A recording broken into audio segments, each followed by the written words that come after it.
baseman batting 7th. The catcher, Mike Falsetti, will bat 8th. And the right fielder, Aaron Owen, will bat 9th. Chapman, Perez, Taylor, Linares, Schmidt, Munger, Fiala, Falsetti, Owen. And pitching for the Canaries this afternoon will be Dylan Thompson. We'll talk more about the pitching matchups throughout the course of the afternoon. Glad to have you with us. More of a muggy, more of a humid afternoon. Temperatures already in the upper 80s, and they are supposed to be in the lower 90s before the day is said and done. Game number 100, and Josh Hodges comes set, and the first pitch of the day is ripped to the first baseman, Blackwood, on one hop, and he takes it to the bag himself for the first out of the game. So one pitch, one out, and just with the initial swing, just with the initial pitch, looks like Sioux Falls wants to end their season with a bang. They've had a pretty good stretch run of late. They're trying to end with their longest winning streak of the year, and also not only that, end their season on a high note and try to back their skipper Shelby Ford into another season, hopefully for next year. The Canaries are 40-59, and up comes the second baseman, Darwin Perez. 286 hitter, shows a bunt, and it goes way to the backstop, and the count's 1-0. Last night did not go the way of Kansas City. Final score 5-1. Sioux Falls has won all 3 of the games thus far against Kansas City. The T-Bones are hoping to just salvage the final game of the season. With that, Kansas City is hopeful that they can pick up their 42nd win of the year. 1 up, 1 down in the first inning. The 1-0 pitch to Perez as it's shot to the first baseman. Off with the glove. Wiley there to pick it up. Hodges covering at first, but not in time. Boy, Hodges did not take the play off, and he was hustling as hard as he could to first, and the first base umpire, Trent Delmont, said no go. So here you are, game number 100. Typically, a lot of the hitters swing early in the counts. Typically, a lot of strikes. Both teams wanting the season to be over. And then a bang-bang play at first will be ruled a base hit for Perez. And looking at the replay monitor, Trent Delmont might have been wrong. It was pretty close at first base. So nonetheless, it's a one-out single.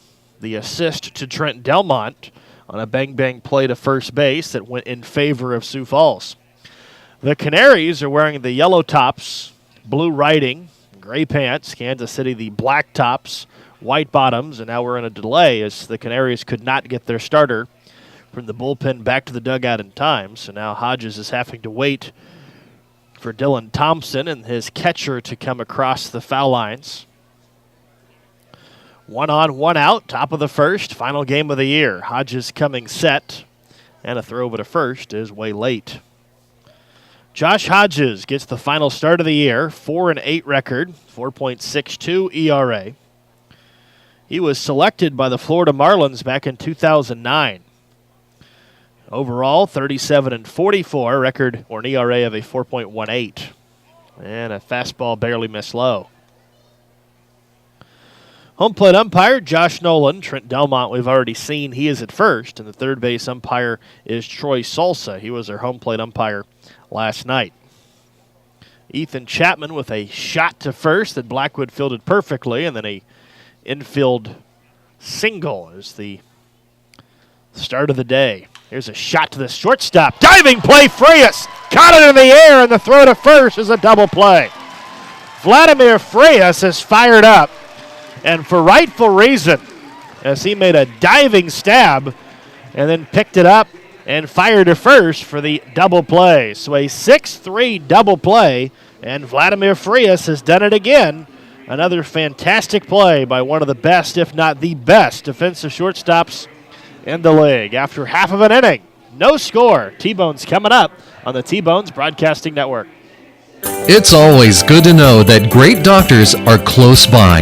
In fact, the great doctors of Providence Medical Center are right down the street from the ballpark at 89th and Parallel. Count on Providence when you need 24/7 emergency services, an accredited chest pain center, or specialized orthopedic and sports medicine services. Providence Medical Center is proud to be the official healthcare partner of the T-Bones. Learn more at providencekc.com.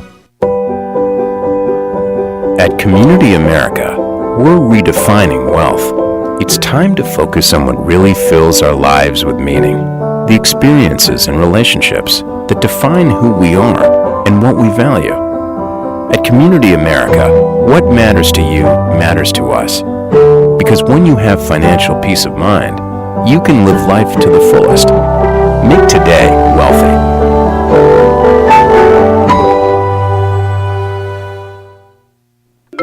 I loved when the ice cream truck came around as a kid, the familiar music and the cool treats on a hot summer afternoon. What's your happy place? Have a Frosty Treats ice cream truck at your next corporate or private party. FrostyTreats.com. Country Inn and Suites in Village West is the official hotel of the KC T-Bones. We conveniently share the parking lot with the stadium and offer access to the best shopping and entertainment. Enjoy a comfortable stay with top-notch services and amenities. Start your day off right with our Be Our Guest breakfast. Our exceptional service makes Country Inn and Suites the ideal hotel in KC for anyone traveling for business or pleasure. Stay with us on your next trip and we'll have you saying, I love this country. Book today at countryinns.com/Kansas City KS. I loved when the ice cream truck came around as a kid, the familiar music and the cool treats on a hot summer afternoon. What's your happy place? Have a Frosty Treats ice cream truck at your next corporate or private party. FrostyTreats.com. Bottom of the first inning, no score. Kansas City coming up for the first time. Nathan Moore back with you live at Community America Ballpark, Kansas City, Kansas. Here is the T-Bone starting lineup. Tyler Massey in center field. He'll bat leadoff. Batting second, the right fielder is Dalton Wheat. Brett Wiley bats third. He's the second baseman as Jake Blackwood returns to first base as the cleanup hitter. Batting fifth, the designated hitter is Anthony Gallus. Batting sixth, the left fielder Starlin Rodriguez. Vladimir Frias will bat seventh. He's the shortstop as the third baseman Ryan Retz bats eighth. And the catcher, yes, the catcher, Johnny Shuttlesworth will bat ninth. Massey, Wheat, Wiley, Blackwood, Gallus, Rodriguez, and Massey with a shot to deep right field. Gone, Tyler Massey. His seventh home run of the year on the second pitch of the game, and Kansas City has the lead.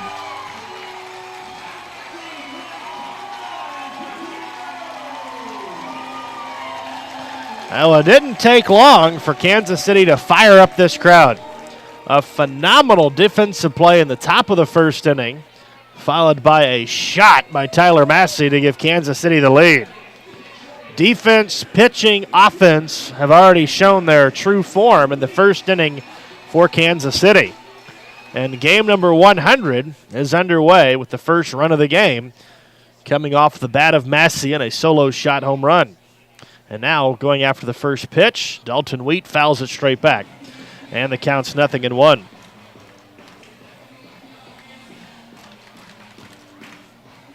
Dylan Thompson getting the start for the Canaries. 5-1 record, perfect 3 ERA. That, of course, has already gone up with the home run as Wheat takes a bit low. Right-handed starter Dylan Thompson is making his 8th start of the year. Last start came on August 31st against Gary. The Canaries beat Gary 4-3 in that game. As the 1-1 pitch is ripped into left field, that's a base hit. So Dalton Wheat with a solid base hit to left. And Kansas City is off and hitting well here in the bottom of the first inning. Back on that game against Gary on the 31st of August, Thompson allowed 3 runs on 8 hits. Picked up the win. He also faced Kansas City back on July 6th. He got the win over Kansas City in a 7-4 win. He allowed just 1 run in a couple of innings. Thompson has been playing professionally since 2014. And a good record in his favor, 9-6. Here's a ground ball to first. Bobbled by the first baseman, but Taylor had plenty of time. He will then just touch the bag at first. And Wiley is the first out of the first inning. Up to second base goes Dalton Wheat. So, nothing new. Game number 100. Unfortunately for both of these teams, neither one is heading toward the postseason. For Sioux Falls, they're wanting to get home. For Kansas City and their players, they're wanting to win for their home crowd, which is a pretty good afternoon crowd today. And not only that, but then the players over the next couple of days will then head home, wherever that might be. First pitch to Blackwood is a check swing that is called a ball. And the 1-0 count is in favor of Blackwood, who's batting .260 with 13 home runs this season. This, perhaps, might be the final professional game for Jake Blackwood. Still questions looming about his future in baseball. Here's a foul ball into the dugout on the Canaries side. The count's 1 ball, 1 strike. Jake was one of those players that Kansas City really wanted to bring back this year, and a local guy. He has had a ton of success in Kansas City, and it's just been the same story again this year. Another very good year. Here's the 1-1 pitch, and Blackwood hits a ground ball to short. Picked up by Schmidt. He'll make the strong throw to first. Off the bag at first. They're going to say the tag was applied, so Blackwood is out on a 6-3 putout. Dalton Wheat moves or stays at second base. And now 2 outs for the designated hitter, Anthony Gallus. 1-0 Kansas City lead. We're in the bottom of the first inning. Gallus was the designated hitter last night. He was pulled midway through the game as Kansas City used 5 separate position players last night to pitch. Last night's starter Jordan Cooper, a very late scratch, and Kansas City had to go bullpen by committee, and even going that route, Kansas City didn't have enough pitching. They had to use 5 separate position players to get through the game. Dalton Wheat, alongside Tyson Gillies, were phenomenal in their innings pitched last night. Here's a foul ball out of play to the right side. And Gallus behind in the count. Wind blowing sharply out toward left. It would definitely help a right-handed pull hitter. Tyler Massey is homered in this first inning. Dalton Wheat is at second base. He also singled. Here's the 0-2 pitch. And a fastball misses high. 1 ball, 2 strikes. Both bullpens are about as empty as you can imagine. In the Canaries bullpen, there is 1 lone yellow jersey in the bullpen. In Kansas City's bullpen, you've got Hootie Wade out there, and he is joined by 1 other T-bone player. Here's a shot to third, under the glove of a diving third baseman. Dalton Wheat has some speed, and he will score easily as the throw wasn't even close.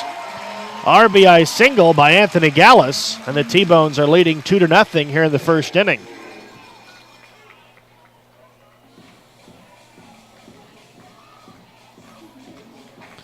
So the first 2 batters of the game for Kansas City reached. Both of them have scored. And now that'll continue the inning for the left fielder Starlin Rodriguez. So the reoccurring theme is swing early, swing often. Both pitchers throwing a lot of strikes. Right now Kansas City is hitting the cover off the ball against a very good starting pitcher in Thompson.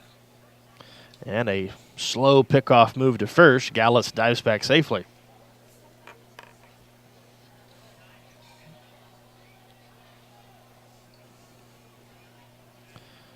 Pretty giant shift displayed by the Canaries. A lot of room up the middle. And a breaking ball misses inside, and the count's 1-0. The shortstop, Schmidt, is well pulled to the left side of the infield, pretty much about 15 feet where the third baseman would normally play. He is deep in the hole all the way to the outfield grass. So if Rodriguez could put one up the middle, he would score or drive one easily. Instead, he pulls it down the third base line, and Fiala makes a nice lunging grab in foul territory to reel it in, and the inning is over. Kansas City hits it well. They're rewarded with a couple of runs, and as we head to the second, Kansas City with a 2-0 lead on the T-Bones Broadcasting Network. It's always good to know that great doctors are close by.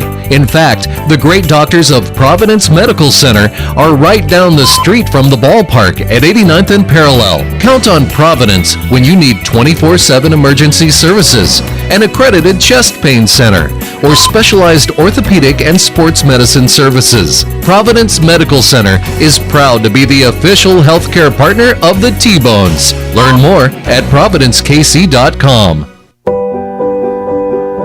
At Community America, we're redefining wealth. It's time to focus on what really fills our lives with meaning. The experiences and relationships that define who we are and what we value.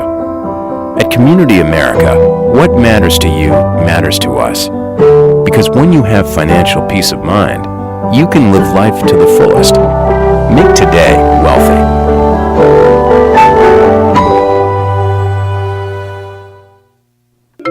I loved when the ice cream truck came around as a kid, the familiar music and the cool treats on a hot summer afternoon. What's your happy place? Have a Frosty Treats ice cream truck at your next corporate or private party. FrostyTreats.com. Well, Kansas City is going to make a defensive substitution in the second inning. Nolan Johnson comes in as the new catcher for Kansas City. So Johnny Shuttlesworth, who was catching Hodges in the first inning and caught a scoreless first inning, is out of the game. So Johnny Shuttlesworth is done for the day. Nolan Johnson is in as the new catcher for Kansas City. As Hodges goes back to work, he'll face the 4, 5, 6 hitters, all beginning with J.C. Linares. First pitch is a high fly ball. Left field, playable for Rodriguez. He is backpedaling away from the sun. And makes the catch for the first out. So Linares is out. And 1 up, 1 down for the shortstop, Blake Schmidt.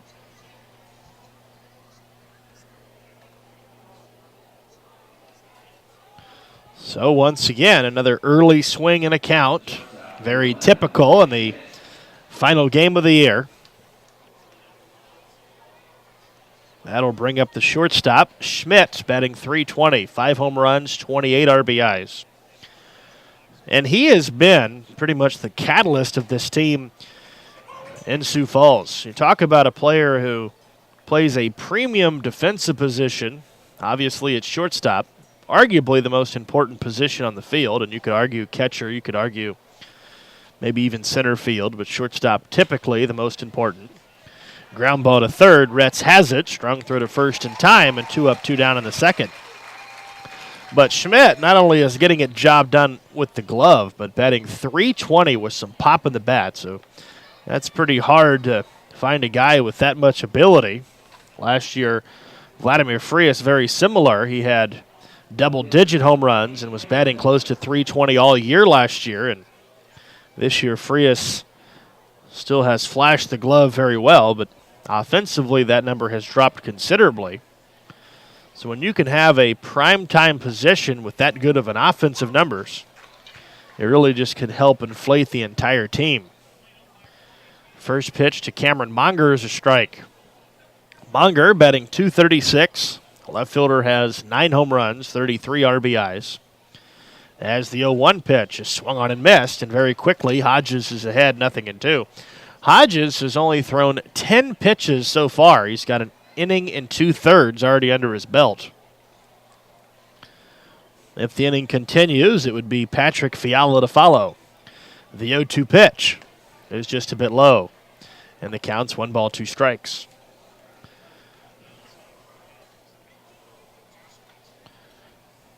September 5th, final game of the year, as it always has been on Labor Day. 1-2 pitch, pulled down the third base line, but foul. And the count stays 1-2.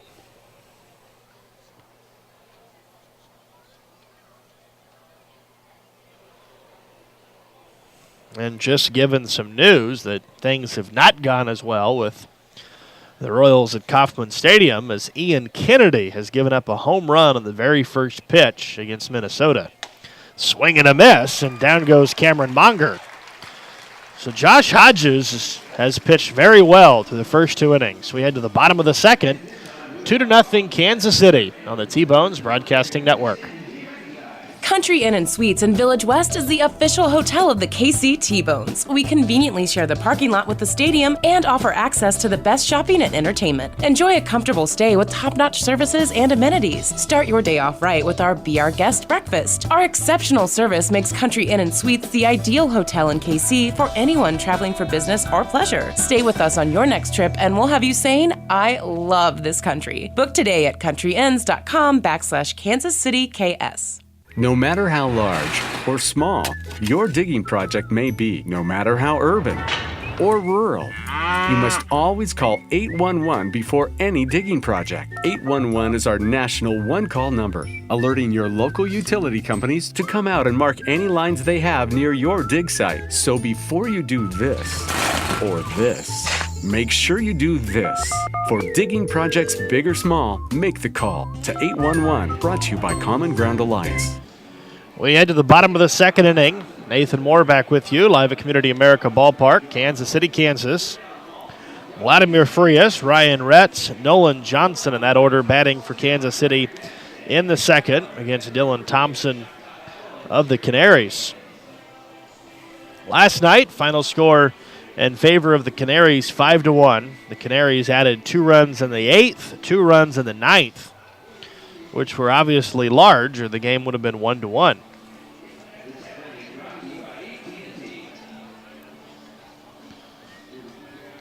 Kind of an interesting game last night and pretty much historic once again. A lot of things this year have been done with a milestone.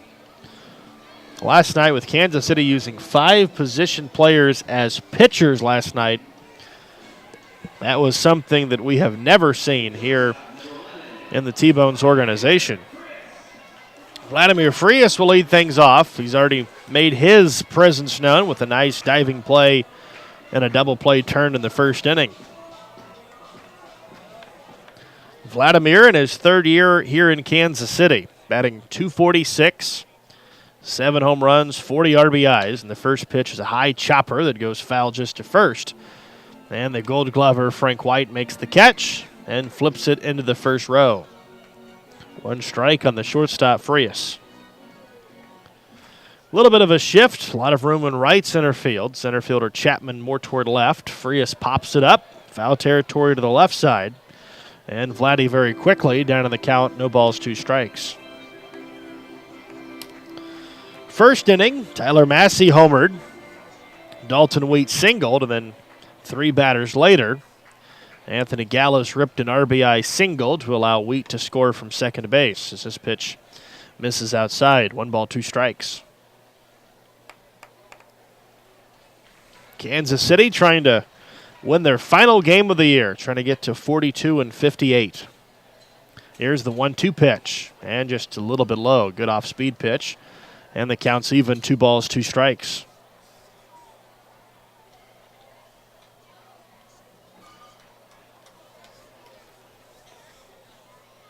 Kansas City 23-26 at home, but the good news is when Kansas City scores first, they are 28-16, but Frias will take a nasty fastball for a 3rd called strike. Frias is a strikeout victim, the first of the day by Dylan Thompson, and 1 up, 1 down for the 3rd baseman, Ryan Retz. But due to a last-minute scratch of starting pitcher Jordan Cooper last night, whose wife went into labor early Sunday morning, the T-Bones faced a challenge when it came to pitchers yesterday. The T-Bones used, once again, those 5 position players as relief pitchers and had varying of mixed results. David Holman started it, went a couple of innings. He gave up just 1 run on a couple of hits. Then Evan DeLuca and Shuttlesworth got Kansas City into the 6th inning as this pitch is hit into center field. Chapman is there. He'll make the catch, and the second out is quickly made. That'll bring up Nolan Johnson. But then Tyson Gillies and Dalton Wheat both had perfect innings, including Gillies with a couple of strikeouts. Tyler Massey pitched a 3rd of an inning. Jake Blackwood and Vladimir Frias finished out the 8th inning, giving up 2 runs, and the closer, Mark Haynes, pitched the 9th inning. He also is charged with 2 runs in the 9th. So we saw Frias, Blackwood, and then all 3 outfielders yesterday, which were Gillies, Wheat, and Massey. Here's the 1-0 pitch, and a big swing and a miss. 1 ball, 1 strike. Blackwood was a little bit off with a velocity of just 62 yesterday. Dalton Wheat and Gillies both touched 90. Massey was around 88. 1-1 pitch pulled foul to left, and the count is 1 ball, 2 strikes. Bottom of the second, 2-0 lead for Kansas City, trying to end their season with a good victory. On the other side, Sioux Falls trying to do the same thing. Line drive, base hit up the middle, and Kansas City has their 4th hit of the day. So Nolan Johnson, who is batting just .210, comes through with a leadoff or a 2-out single here in the 2nd inning. That'll bring up the center fielder Tyler Massey, who got the scoring started with his 7th home run of the year to lead off the bottom of the 1st inning.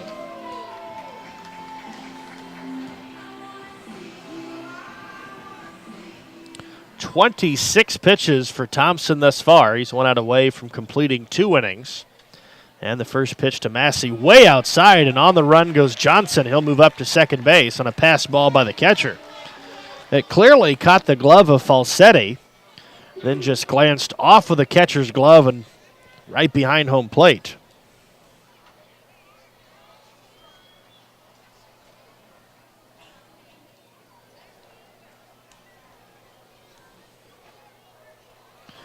Tyler Massey has already done a lot of damage with his bat. Can he do it again? 1-0 pitch, fastball up, and the count's 2-0. Kansas City will need Josh Hodges to be pretty efficient when it comes to pitching today. They really don't have many options, does Kansas City, when it comes to bullpen. DeLuca way overextended over the last 2 days. Shuttlesworth isn't even available. He started the game once again today as the catcher. He has already been replaced, which means he is not available. Josh Tolles on Thursday, over 100 pitches. You would say that he is really not available today, unless really an emergency situation. And then Mark Haynes, who pitched the 9th inning yesterday, might be available either. This pitch barely missed outside, 3-0. So Thompson very quickly 2 outs in the inning. Then Nolan Johnson with a single, now falling behind 3-0 on Massey. And the 3-0 pitch is taken for ball 4, down and in. That is the first walk of the day by Thompson. And runners at first and second, 1 out or 2 outs for Dalton Wheat. Dalton Wheat with 27 RBIs. He is batting a team-high .330. And arguably, he should be the Rookie of the Year. He did not win the Rookie of the Year honors, but definitely has the numbers. He should be up there. This pitch misses outside, ball 1. The only thing Dalton is missing is his first professional home run. He has not hit one of those this year. Right out of college, playing here in Kansas City. Here's the 1-0 pitch. And a shot in the right field is going to drop in for a hit. Kansas City's going to hold the runners at 90 feet. And now Massey off of second, but he slides back safely into second base. Massey was assuming Johnson was going to be waved in. At the last second, he realized that Dave Schaub, the third base coach, held him up. And the bases are loaded for Brett Wiley. So 3 consecutive batters have reached, and the bases are loaded. Johnson at third, Massey at second, Wheat at first, and Wiley, who is 0 for 1, will come to the plate. So Kansas City, with a base hit here, could possibly double their lead. Second consecutive inning, the T-Bones have had more than 2 runners aboard. The first pitch misses outside. So now 33 pitches for Dylan Thompson here pitching in the second. And he has pitched himself into a little bit of a troublesome situation. Here's the 1-0 pitch. And a shot right back into the seats. Kind of a dangerous line drive. And the count is 1 ball, 1 strike. The extra netting did not help there. It went right in between the extended netting. And that ball had a lot of life coming right off of the bat.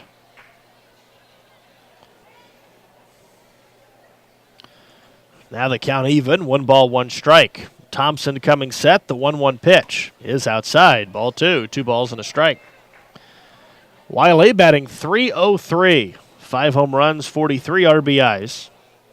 He may need to have a hit today to keep that average over 300 before the season comes to a conclusion. A hit would pretty much all but sum it up. And a thrown bat into the seats and a foul ball to the left side. The bat went further than the ball, and they both traveled over 180 feet. The bat was shattered in half into the seats just beyond the T-Bones dugout, and the foul ball went well beyond the Canaries dugout. So both areas of harm, and all of a sudden this has been a very dangerous at-bat for Wiley. And the count now, 2 balls, 2 strikes. So 2 hard foul balls into the crowd and also a broken bat into the crowd. And all he's trying to do is try to give Kansas City a larger lead. Bases are loaded. 2 outs, bottom of the second with a 2-0 lead. Thompson set, 2-2 pitch, and a popper down the left field line. It's going to drop in for a hit. 1 run is in. Here comes Massey. He'll score. And the T-Bones have doubled their lead. It's 4-0 Kansas City. So Wiley, a little popper down the left field line, just over the glove of the third baseman Fiala. And Kansas City cashes it in with their 3rd and 4th run of the day. So 4 consecutive batters reaching here in the second inning for Kansas City. Massey scores from second. Dalton Wheat goes first to third. And Nolan Johnson easily scampers home from third base. And that will prompt a pitching coach visit. Demetrius Banks will come out to talk with this starting pitcher who is all in sorts of a bad afternoon already. Kansas City now with 3 hits in back-to-back innings, and already with a 4-0 lead here in the final game of the year. And it doesn't get any easier as Jake Blackwood is coming to the plate. So runner at first is Wiley, runner at third is Wheat. A lot of speed on the bases, and now another hit could possibly even add yet another run for Kansas City here in this second inning. 2 in the first, 2 in the second. And the first pitch to Blackwood is way inside. And Nolan Johnson, or Dylan Johnson, or Dylan Thompson, boy, Matt walked in the room and it's just gone all to heck. But Dylan Thompson, who has been pretty consistent ever since he was added to the rotation, is having his moments here in the first couple of innings. Here's the 1-0 pitch, and a little blooper heading toward left, but caught by Schmidt at the shortstop position, and the inning is over. But another successful offensive inning for Kansas City as the T-Bones strike for 2 more. We head to the third, 4-0 Kansas City on the T-Bones Broadcasting Network. It's always good to know that great doctors are close by. Providence Medical Group has offices in Bonner Springs, Basehor, Tonganoxie, Lansing, Leavenworth, and KCK. That's why we're the go-to community hospital in the region. If you're a T-Bones fan, count on the medical team that takes care of your team. The great doctors of Providence Medical Center, just east of the ballpark at 89th and Parallel. Learn more at providencekc.com. Heathwood Oil Company was the first independently owned oil company in Kansas City, and they're now one of the oldest continuously family-owned oil companies in the Midwest, featuring Citgo lubricants. With a current bulk storage capacity of over 250,000 gallons, they have the products you need. Let Heathwood and Citgo design a Citgo lubricants program to reduce cost and increase production. Call 913-321-1764 or email sales@heathwoodoil.com. Heathwood and Citgo, your lubrication specialist since 1926.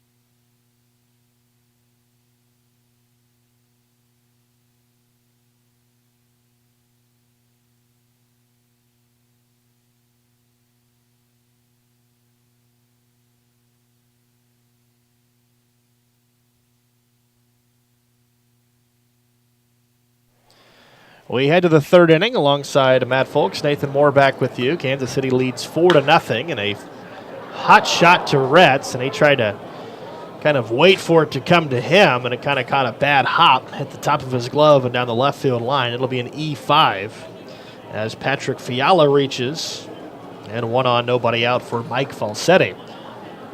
Game number 100, Matt. I said in the open, like it always does every year, it kind of seemed like May wasn't that long ago. Well, and it's kind of bittersweet, especially when you go through some challenges that we've seen this year. It's always kind of bittersweet to come to game number 100. And frankly, it won't hit me, and I'm not sure if you can say the same thing, but it probably won't hit me for the next day or so. Next couple days, it'll just seem like the team's on the road. And then suddenly late at night, tomorrow night, I'll realize, I don't have any game story to work on tonight. And then it'll start to hit me in probably Friday, Saturday. It's like, okay, this season really is done. And then in about a month and a half later, you'll start having some trickled-in news. Maybe about 2 months. Might not be within the next month. Here's the 1-1 pitch. A little bit low, and the count's 2 balls and a strike, meaning obviously roster transactions. That stuff could happen right away, right? It could technically happen tomorrow. It technically, yes. I mean, we'll probably have some player options coming up that we'll be announcing soon.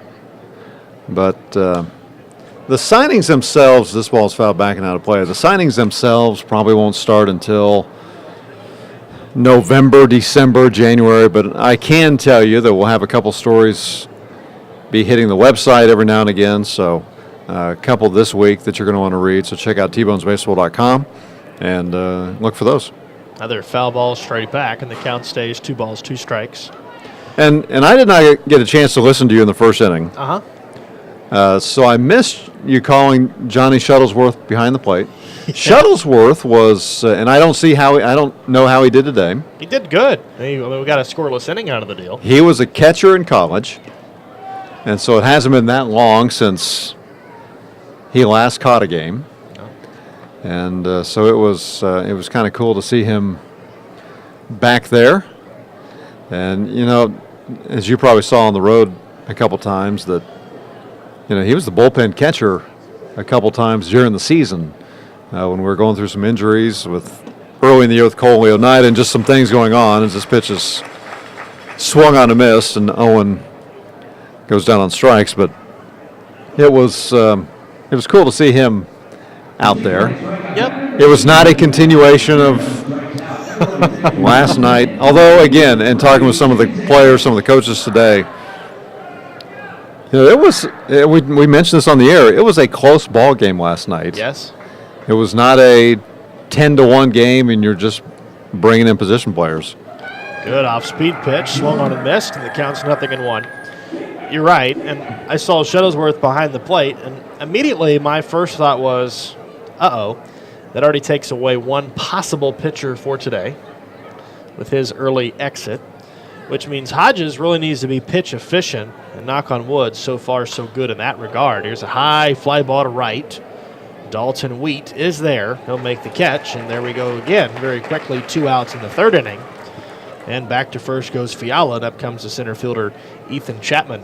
One thing you get in the last game of the season, it doesn't matter if you are in the American Association, in affiliated minor league ball, or even the major leagues at times, when your team is not advancing to the postseason, sometimes you see some different things. A lot of quick swing counts. Well, guys are, for the most part, it's just, unless you have a batting title on the line, let's just get out there, let's take our hacks and have a good time with this game. Yep, and I've already pretty much said that a couple of times today as Chapman takes a strike. Because Hodges has only thrown 25 pitches, and he's got 2 outs in the third. On the other side, however, Thompson has thrown a lot of strikes, but Kansas City has had a lot of base runners, so his pitch count is pretty high. And I mentioned the bullpens. They're pretty lonely out there. Runner goes, and a foul ball, 0-2. Now, a couple of storylines, and obviously you don't know the answer. You may have an idea, but you say this is bittersweet, and it could be possibly bittersweet for several different storylines, and one in particular being a guy like Blackwood, who's played a long time. Guys like Nate Tinbrink, who's played a long time. And as a fan and as a worker of the organization, you always have to wonder, and I'm not saying just those two, but who there's always at least one surprise. Is there going to be a possible retirement? And, it's hard to think about a guy like Blackwood retiring. He's had another good year, but I know that there was some talk about it. I mean, he has internally talked about it for a while now. He's been open about it. So that is a storyline that'll be going through the offseason. Well, as this pitch is fouled back, 4-0 Kansas City, by the way, in the top of the third. But, I remember Jake doing a TV interview last year, and it was an in-depth type interview for Metro Sports here in Kansas City, and they talked to him about signing with the T-Bones last year. Again, he lives here in Kansas City, and he talked about just wanting to end his career in Kansas City, being around family and friends. And so even going back to last year, he thought, this is it for me. I just want one more season. And as you kind of alluded to here a moment ago, he had a good enough year last year. They say, you know what, I still have some life in me, and I'm still enjoying the game. And so he came back this year, and his numbers have been good enough that he could very well say, I want to come back next year. Runner goes, but it doesn't matter. Second strikeout of the inning, and Hodges has his third straight scoreless inning. So we'll talk more about those storylines throughout the course of the afternoon. As always, when you get to game number 100, you start to think about what ifs, what could be, and possibly taking a look into next year. Of course, a lot of those storylines won't be coming out for the next couple of weeks, but we'll talk about them throughout the course of today. Glad to have you with us. We'll take a break. Back with more after this on the T-Bones Broadcasting Network.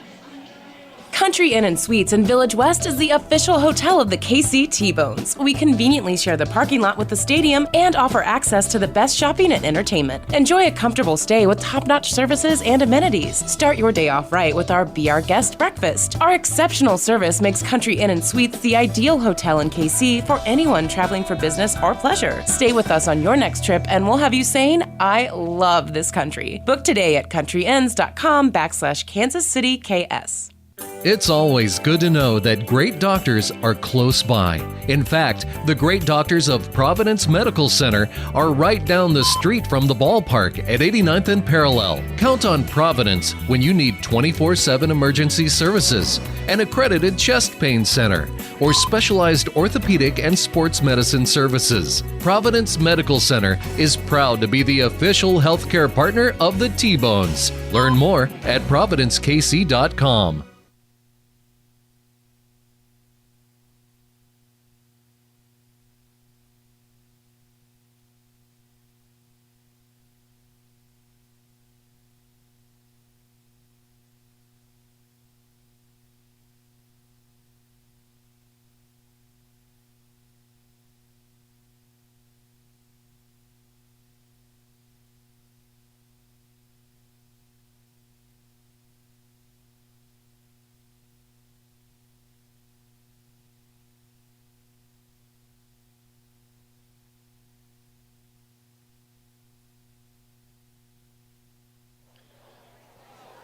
Happy Labor Day back at Community America Ballpark, back in Kansas City, Kansas, as Anthony Gallus fouls one away.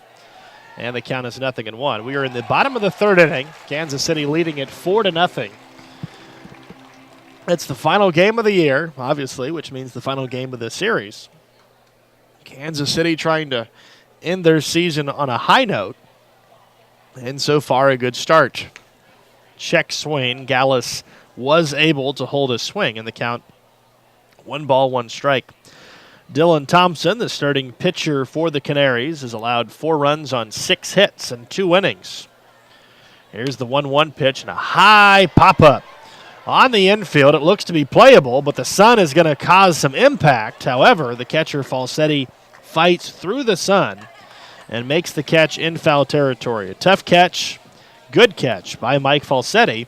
And 1 up, 1 down for the left fielder, Starlin Rodriguez. Starlin 0 for 1, lined out to third in the first inning.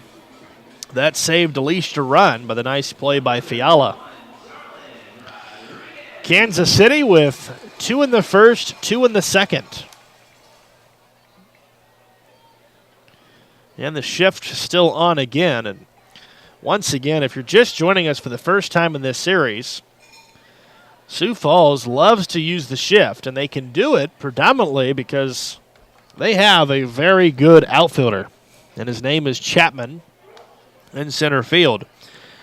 Now, Kansas City, I'm a little biased, but over the past 4 years that I have been in Kansas City, the T-Bones have had the likes of the Robbie Cousdales, the Tyler Masseys, and I think that those guys are, if not the best defensive center fielders, they are definitely top 2, top 3. However, getting an opportunity to see kind of an up-close view of Chapman in center field for Sioux Falls, I believe Ethan Chapman has a strong future, not only in this league, but beyond this league. He has a very good tracking ability on defense, and he has been a nuisance for Kansas City all series long. Fastball barely missed, and the count's 1 ball, 2 strikes. Bottom of the third, 4-0 Kansas City. Great start so far by Hodges. Thompson trying to keep his ball club in the game. The wind really picking up toward left, and the 1-2 pitch grounded to third. Good snag by Fiala. High throw. It's going to go into the seats. 3 rows into the seats. Boy, a great stop by Fiala. A horrible throw. It wasn't even close. You immediately knew when it was released that that ball was not even going to be close. And Rodriguez will go to second base on the E5. So a good play turned into a horrible play. And Kansas City has a runner in scoring position for the shortstop Vladimir Frias, who struck out looking last inning. So we've seen a lot of high throws, sharp foul balls that have gone into the crowd, and this is once again a perfect time to mention that when you are at the ballpark, please pay close attention to every single pitch. So you might not have a baseball land in your lap without even noticing, or perhaps much worse than that. Kansas City looking to add to their lead. Here's the 1-0 pitch and a ground ball to first. Stopped by Taylor. He'll go to the bag himself for the second out. Over to third goes Rodriguez, and now 2 outs for Ryan Retz, who is 0 for 1.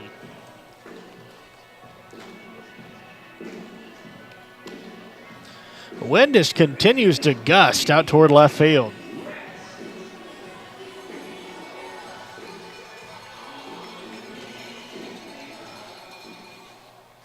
Coming into today, Kansas City 17 games below the 500 mark. Sioux Falls at 19 games below the 500 mark. Line drive into left field for a hit. And Kansas City, for the third consecutive inning, comes through with a run. They make that 2-base error hurt. And Ryan Retz has an RBI. So Rodriguez reaching on a 1-out 2-base error. And then 2 batters later, Ryan Retz makes the Canaries pay for it, and it's a 5-0 Kansas City lead. And that will continue the inning for the catcher, Nolan Johnson. So a sizable lead early on for Kansas City. A hot, muggy afternoon. Doesn't really feel like September when we talk about temperatures in the 90s, but that's what we have today. It's supposed to be hot mostly all week. A runner goes, and a ground ball to third. This time, Fiala has it, and this time his throw is good. And the inning is over. But Kansas City gets a hit and another run. We head to the fourth, 5-0 Kansas City on the T-Bones Broadcasting Network. It's always good to know that great doctors are close by. In fact, the great doctors of Providence Medical Center are right down the street from the ballpark at 89th and Parallel. Count on Providence when you need 24/7 emergency services, an accredited chest pain center, or specialized orthopedic and sports medicine services. Providence Medical Center is proud to be the official healthcare partner of the T-Bones. Learn more at providencekc.com. At Community America, we're redefining wealth. It's time to focus on what really fills our lives with meaning. The experiences and relationships that define who we are and what we value. At Community America, what matters to you matters to us. Because when you have financial peace of mind, you can live life to the fullest. Make today wealthy.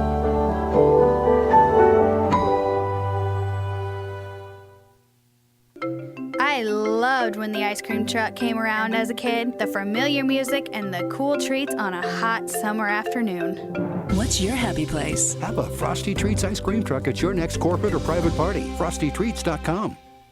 Country Inn & Suites in Village West is the official hotel of the KC T-Bones. We conveniently share the parking lot with the stadium and offer access to the best shopping and entertainment. Enjoy a comfortable stay with top-notch services and amenities. Start your day off right with our Be Our Guest breakfast. Our exceptional service makes Country Inn & Suites the ideal hotel in KC for anyone traveling for business or pleasure. Stay with us on your next trip and we'll have you saying, I love this country. Book today at countryinns.com/Kansas City KS. I loved when the ice cream truck came around as a kid, the familiar music and the cool treats on a hot summer afternoon.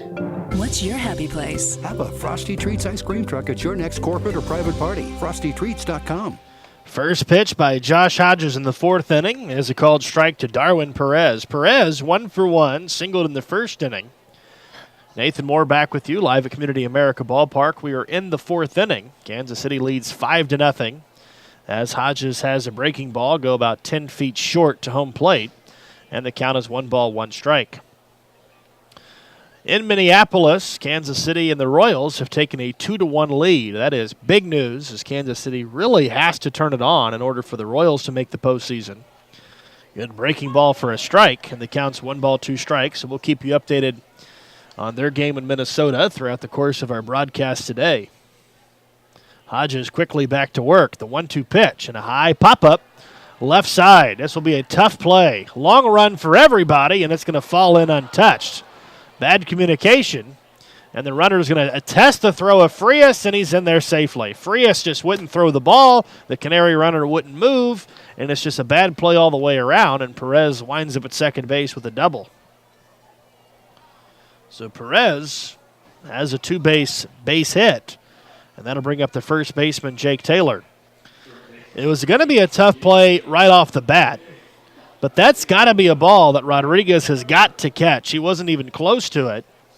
And then Vladimir Frias just literally would not throw the baseball in. He pretty much just gave away 90 feet. And the Canaries have a runner in scoring position with nobody out. Frias, who has a strong arm, was looking like he was baiting Perez to go. Perez did go, and Perez won the battle.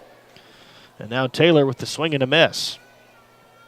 That is just the second hit the Canaries have had on the day. Both hits have come by Darwin Perez. Now that takes away of any double play opportunity. Hodges coming set. The 0-1 pitch as a popper foul straight back. And the count is 0-2.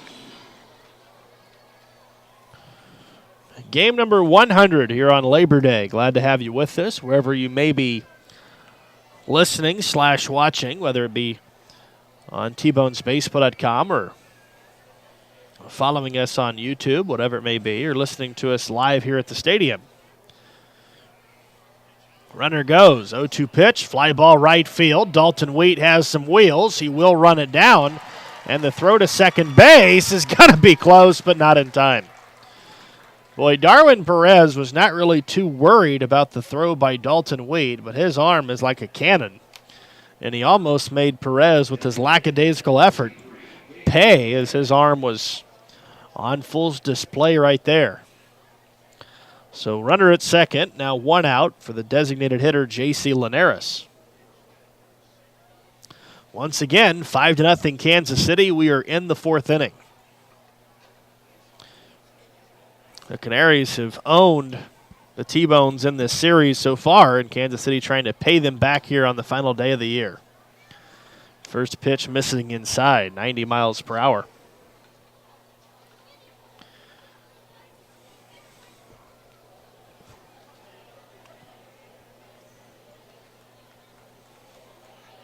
Wind now blowing straight out toward left field and probably between 15 to 25 miles an hour.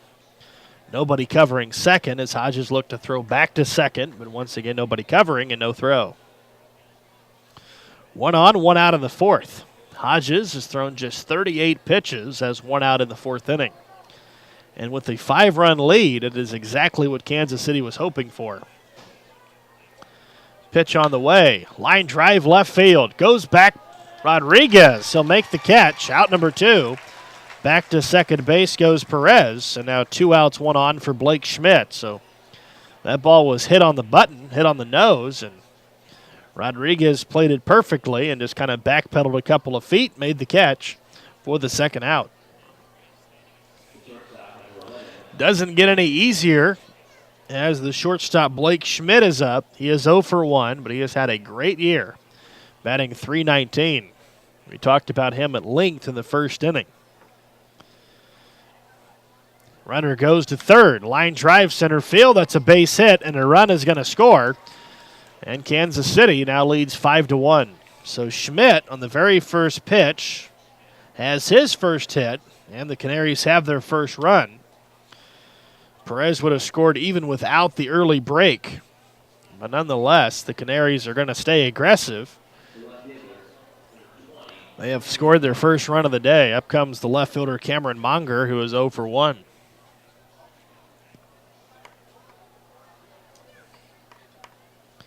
Hodges will be asked to probably go 100 pitches, somewhere around there. That's, of course, if he can continue to be efficient. First pitch to Monger is a high pop foul out of play. Straight behind home plate. Kansas City with 2 in the first, 2 in the second, 1 in the third. The Canaries have struck for the first time in the fourth. They are a team that will not go down without a fight. They have proven that over the last couple of weeks. The 0-1 pitch, way upstairs, way inside. 1 ball, 1 strike. Ever since the Canaries put Shelby Ford in control of the Canaries mid-season, the Canaries have been a completely different team. They are fighting for their manager, and it's pretty evident. 1-1 pitch, base hit into right field. 3 hits in the inning, back-to-back hits. Schmidt goes up to second. Monger goes to first, and now runners at first and second for Patrick Fiala.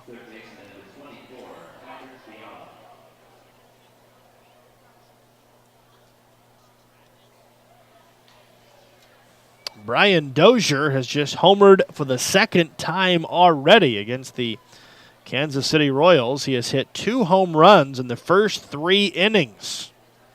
And now Minnesota leads the Royals 3-2 in just the third inning. Meanwhile, Hodges misses with a fastball inside to Fiala. Fiala reaching on an error by the third baseman Retz in the third inning.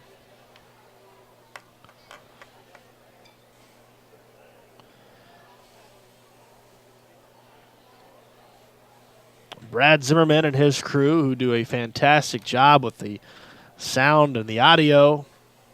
I guess sound and audio is the same thing. I meant to say audio and video. Here's a line drive back to Hodges, who makes the catch, and the inning is over. But to complete that point, Brad and his crew does a great job with in-house stuff, also doing a great job keeping us informed on the Royals as well. We head to the bottom of the fourth. Kansas City leading it 5-1 on the T-Bones Broadcasting Network. It's always good to know that great doctors are close by. In fact, the great doctors of Providence Medical Center are right down the street from the ballpark at 89th and Parallel. Count on Providence when you need 24/7 emergency services, an accredited chest pain center, or specialized orthopedic and sports medicine services. Providence Medical Center is proud to be the official healthcare partner of the T-Bones. Learn more at providencekc.com. At Community America, we're redefining wealth. It's time to focus on what really fills our lives with meaning. The experiences and relationships that define who we are and what we value. At Community America, what matters to you matters to us. Because when you have financial peace of mind, you can live life to the fullest. Make today wealthy.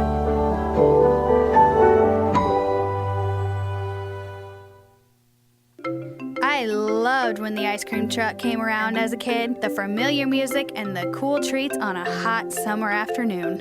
What's your happy place? Have a Frosty Treats ice cream truck at your next corporate or private party. FrostyTreats.com.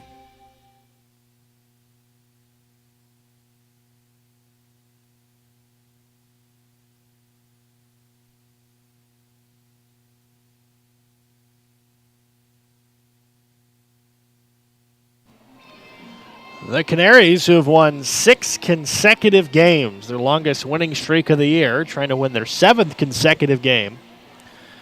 Kansas City is trying not to allow that to happen on their watch.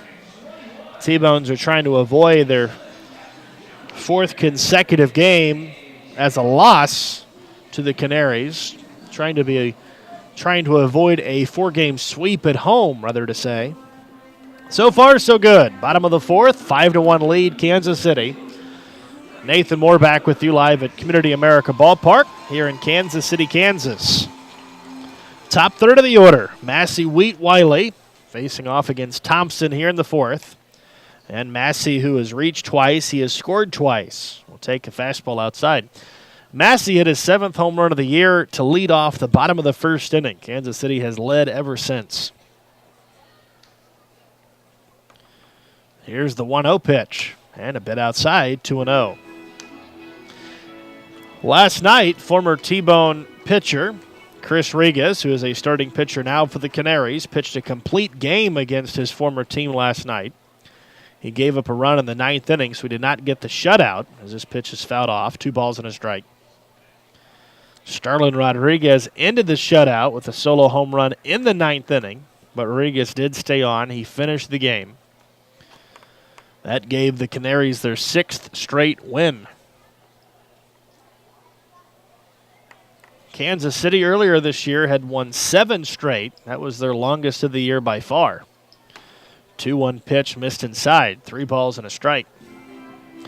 In this league, it should be very difficult to win a lot of games in a row. Every team has the same salary cap in theory, and the travel is about the same in regards of location to location.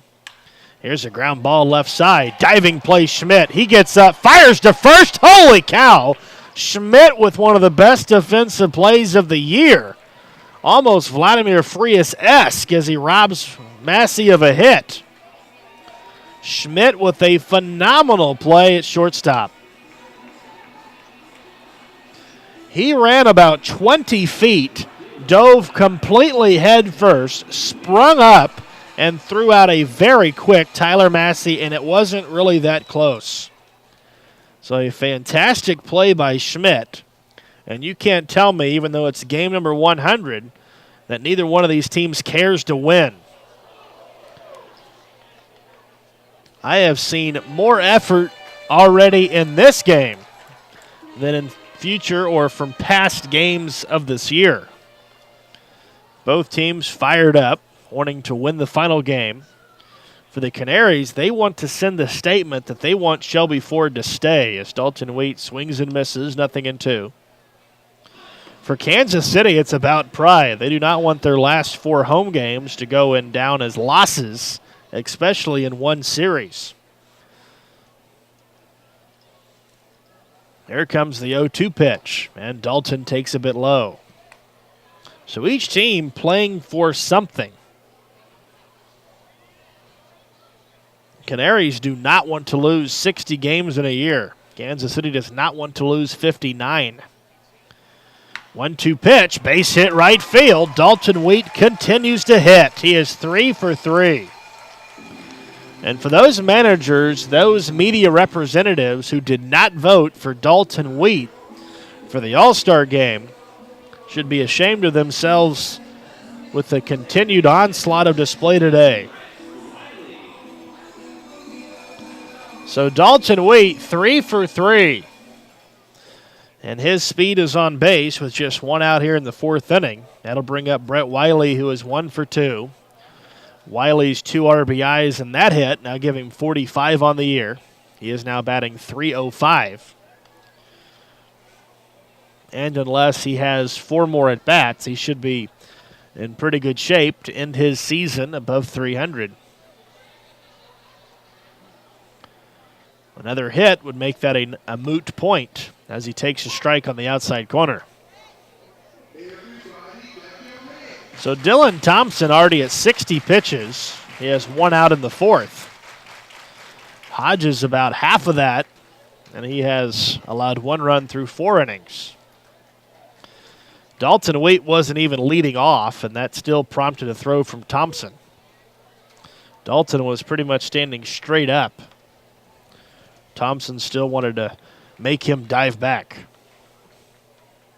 Now a little bit bigger lead. Now a fastball way outside. 1 ball, 1 strike.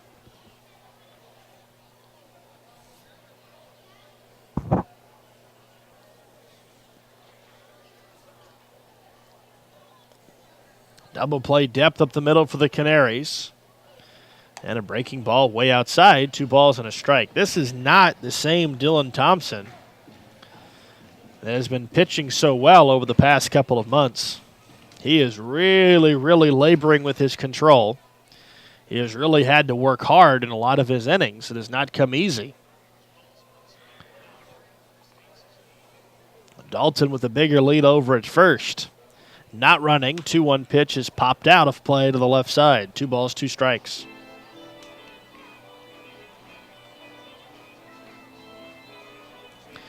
Kansas City this year has won 7 in a row. That was from August 8th through the 14th. Unfortunately, Kansas City has also lost 7 consecutive games. That was their longest losing streak that went from July 26th to August 5th. So pretty much back-to-back. The T-Bones lost 7 straight.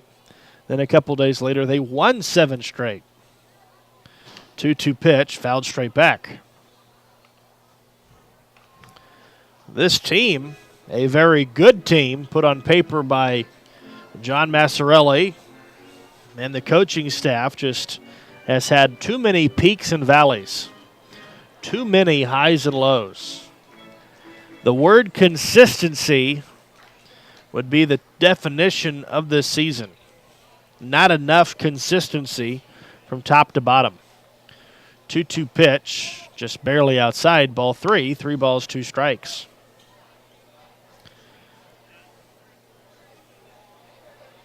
Kansas City was in the playoff race less than 3 weeks ago, but then the just bottom fell off of the season, and the T-Bones just kind of went out of control.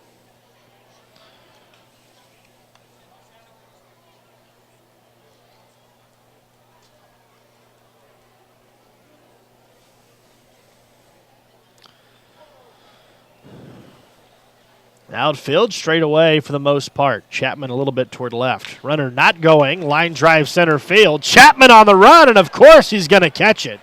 A head-first dive and robs Wiley of a hit. Tell you what, Chapman and Schmidt, those 2 guys defensively make this team alone so exciting to watch. And once again, you cannot tell me if you're watching this game that Chapman nor Schmidt of the Canaries care about losing this game. They care. They are putting everything they have on the line. A game that doesn't mean anything in regards to the overall season, but they are putting everything on display, and they've made a couple sensational plays. Wheat off and running. Throw down to second, not close, and Dalton Wheat has a stolen base.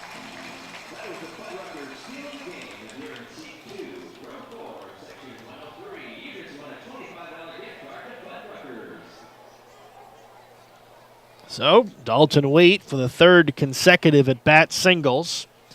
Now for the 3rd time today, he has reached second base. And another base hit. Kansas City could get that run right back. The 1-0 pitch to Blackwood. Fly ball, left center field playable. Chapman is there, makes the catch, and the inning is over. So Chapman a couple of catches in the 4th, and the T-Bones trained a runner in the 4th. We head to the 5th. Kansas City with a 5-1 lead on the T-Bones Broadcasting Network. It's always good to know that great doctors are close by. In fact, the great doctors of Providence Medical Center are right down the street from the ballpark at 89th and Parallel. Count on Providence when you need 24/7 emergency services, an accredited chest pain center, or specialized orthopedic and sports medicine services. Providence Medical Center is proud to be the official healthcare partner of the T-Bones. Learn more at providencekc.com. At Community America, we're redefining wealth. It's time to focus on what really fills our lives with meaning. The experiences and relationships that define who we are and what we value. At Community America, what matters to you matters to us. Because when you have financial peace of mind, you can live life to the fullest. Make today wealthy.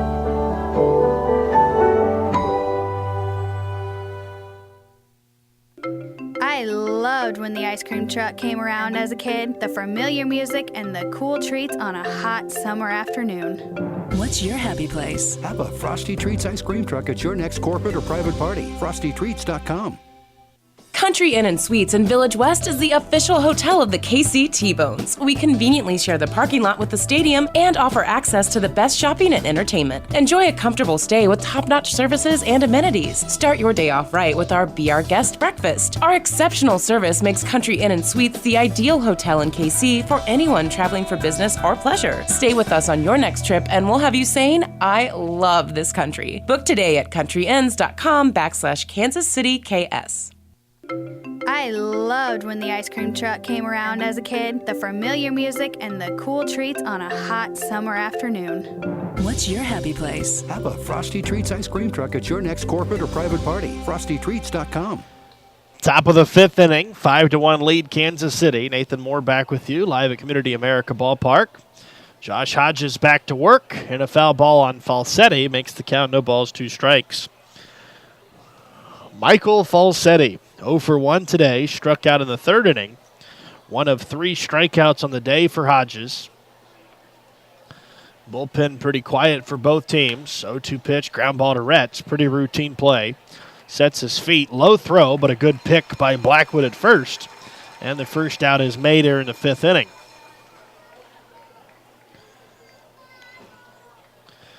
Aaron Owen, the right fielder, will now come to the plate. Owen 0 for 1 in the day.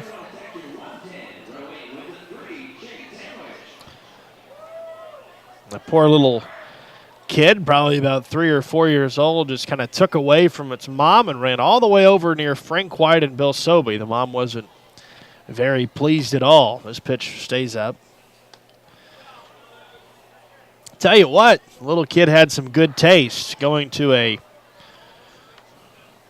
multi-Gold Glove winner and a very good individual in Bill Sobey. And the kid is about off and running again. You could run in a lot worse directions than to Bill Sobey and Frank White.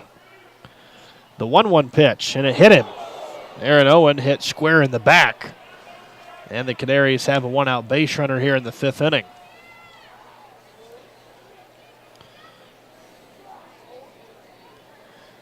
You know, it just might not be your day if on game number 100 you do not get your T. Ethan Chapman to the plate. He is 0 for 2. He grounded out. He has also struck out.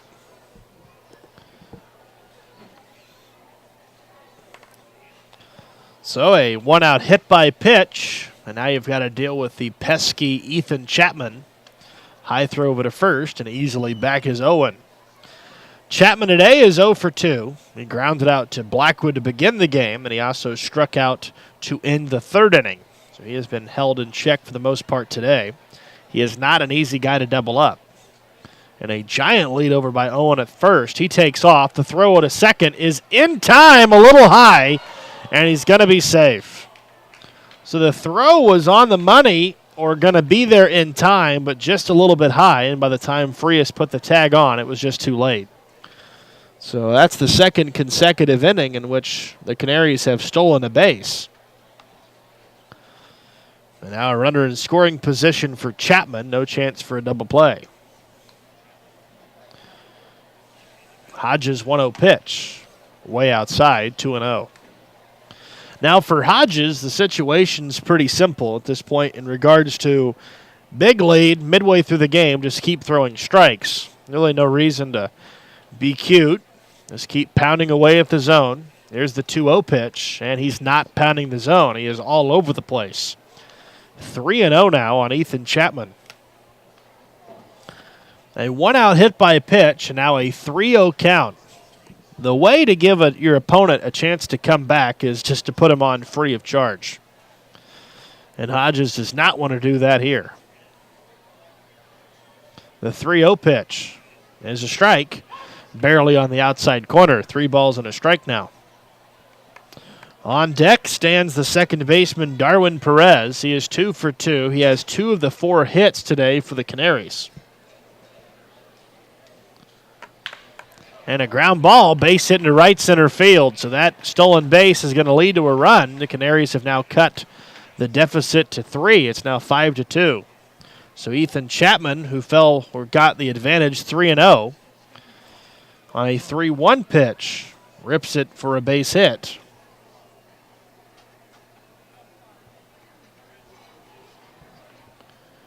And now, okay. Taylor Zuenhurst will come in as a pinch hitter. As Matt would say, Zutenhorst. Well, let's just say Zutenhorst. Hopefully this is the only at-bat we see of him. That is a difficult name to say. I hope you get to say more. A 5-2 lead, and now a pickoff attempt back to first. Chapman is easily back. So, spelt Zeutenhorst. Zutenhorst. There you go. Or as the scoreboard would say, Taylor. Just Taylor. Just Taylor. Chapman is running. The pitch is low. The throw is there, but this time it is low, and that's another stolen base. So right now, Sioux Falls is just running all over Johnson behind the plate. They are just, every time a runner is on, they are forcing the young rookie catcher to throw him out, and unfortunately Johnson cannot throw him out. And the Canaries are just steadily ripping off bases, getting closer and closer, coming back into the game. Kansas City leads by 3. Late swing and a miss, 0-2.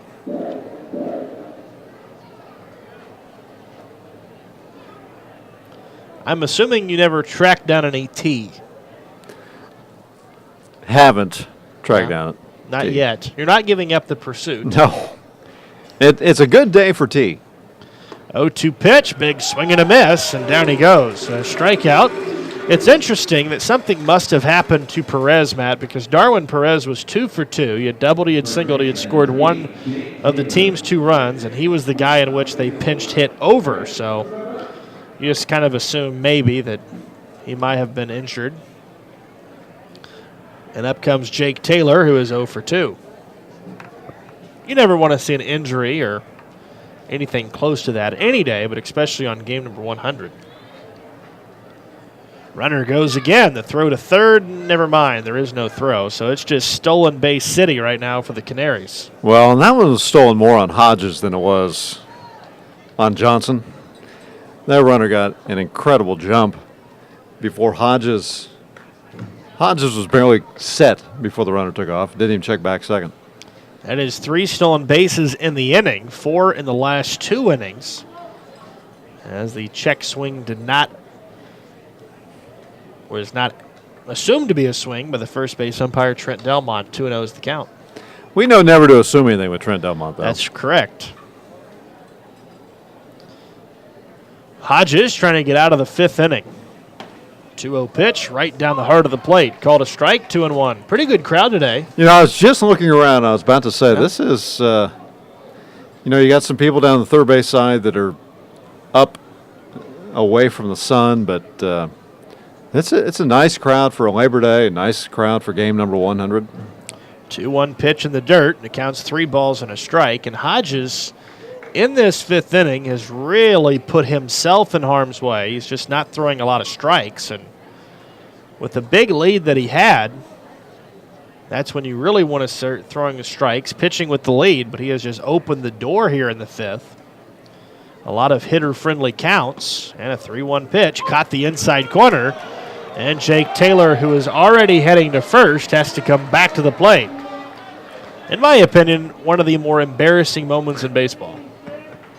Well, anytime you take off and that strike is called, but he just put the bat down. He was about 10, 12, 13 feet away, and it was called a strike. And then you have to come back and you get the sound effects, which are kind of fun. 3-2 pitch, and way out in front of it, just barely got a piece of it. Stays alive at 3-2. And then, of course, the fans obviously let you hear about it even more. Exactly. Any big plans after final game of the year? Is it hibernation mode for you next, or? No, the funny thing is I will teachers are crazy enough that they want me to talk to school groups, so I'll be talking to a couple school groups in the next few weeks. Big swing and a miss. That was not a strike. And Jake Taylor is not at all pleased with it as he slams his bat in disgust. That is strikeout number 5 for Hodges in the game. We head to the bottom of the 5th. Kansas City leading it 5-2 on the T-Bones Broadcasting Network.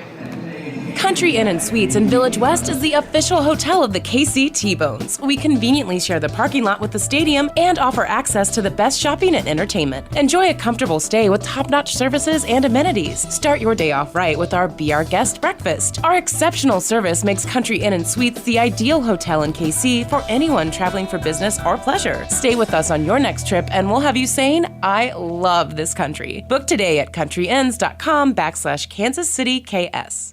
It's always good to know that great doctors are close by. In fact, the great doctors of Providence Medical Center are right down the street from the ballpark at 89th and Parallel. Count on Providence when you need 24/7 emergency services, an accredited chest pain center, or specialized orthopedic and sports medicine services. Providence Medical Center is proud to be the official healthcare partner of the T-Bones. Learn more at providencekc.com.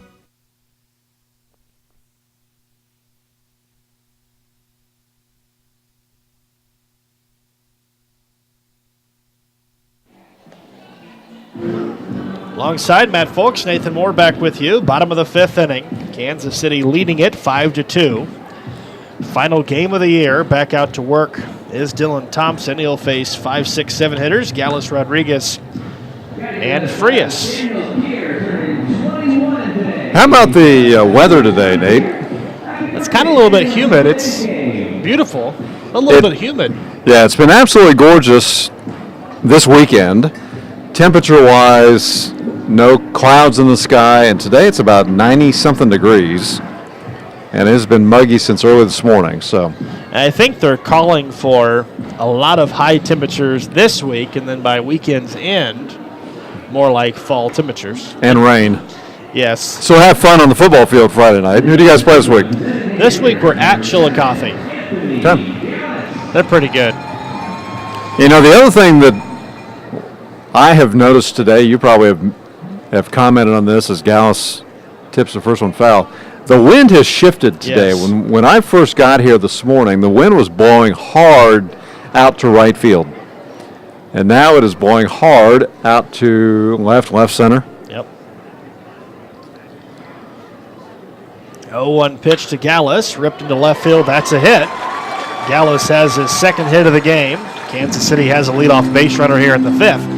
They've put a lot of pressure on Thompson today. That is already their 10th hit of the game for Kansas City. So they have really had a lot of success on the bases. I'm one ahead of that, actually, just 9 hits for Kansas City. It would be nice to tack on some more runs, though. And again, you've mentioned this earlier that both bullpens basically down to the bare minimum. Yep. Guys who basically would pitch if they really just have to pitch today. I think you'll see both starters go quite a bit longer. Yeah. Guys are free swinging. Yep. I think definitely Kansas City side. There's really not a lot of guys you can really go to, and I'd go to Gillies again. Maybe that's why he's not in the lineup. I mean, I thought about that earlier. Maybe that's why he's not in the lineup. I see him walking back and forth in the dugout. He didn't throw many pitches last night. Ground ball short. Might be a double play. Out at second, back to first. Wild throw. That's the second time today. Wild throw. Rodriguez will head to second. Another high throw, but this time cut off properly. It'll be a fielder's choice and then an E6, or actually an E4 on the throw. Allows Rodriguez to go to second. So Gallus is out. Instead of what appeared to be a routine double play ball, Frias will now come up with a runner at second base and one out. I'll tell you what, Matt, I said it a little bit earlier, and I don't know if you heard me when I said it, but the Canaries are playing this game for their manager. They're playing very good baseball. They've won 6 consecutive games. They're looking for their 7th straight win, which, of course, would be their longest of the year. And they've got 2 players right now that you couldn't tell them this game doesn't matter. That is Schmidt at short and Chapman in center. Those 2 guys could care less if this game matters or not. They are playing 100%, and they're making it entertaining. And if you are a fan of the Canaries, and if those 2 guys come back, your future already looks bright. Well, Schmidt's been one of their top hitters, and we mentioned this last night, but Chapman's been a lot of fun this series to watch. I mean, he has robbed several hits, which you hate to see from a Kansas City standpoint, but he is a fun center fielder to watch. Well, I think not only that, I made a comment earlier that we've been spoiled with the Cousdales and the Masseys, and now you've got Wheat and even Rodriguez. We've been pretty spoiled with the outfield we've had, but you know, you can make that argument as Frias hits this one deep to left center. Chapman opens up, runs it down. Rodriguez thought it was going to go over his head. He took off. He'll have to go back to first base. Right on cue. But exactly right on cue that you could argue, even as a Kansas City guy, that he arguably is the best, if not top 3 center fielder in the league. I mean, he's that good just from what we've seen in the last couple of days. Yeah, I would say top 3. I still, especially in this ballpark, I still would give the nod to Massey defensively. But Chapman has done nothing to make me think that Massey is by far and away the best. Yes. He's only done the opposite. That we've seen a diving catch today. We saw that one right there. It's been fun to watch him out there. Line drive, right center field. Kansas City's going to get a run back. In the alley it goes. Ryan Retz trying for second. It is a stand-up double, and Rodriguez scores the 6th run of the afternoon. It's now 6-2 Kansas City. You know, and here's another thing. As we look to the future a little bit, and you talk about Ryan Retz, and Ryan started this season in the Pecos League, which it's another independent league. The pitching, quite frankly, is not as good in that league. And so when a guy comes in to the American Association with big numbers from that league, you say, well, we'll see, maybe. But, and Retz came in with big numbers from that league.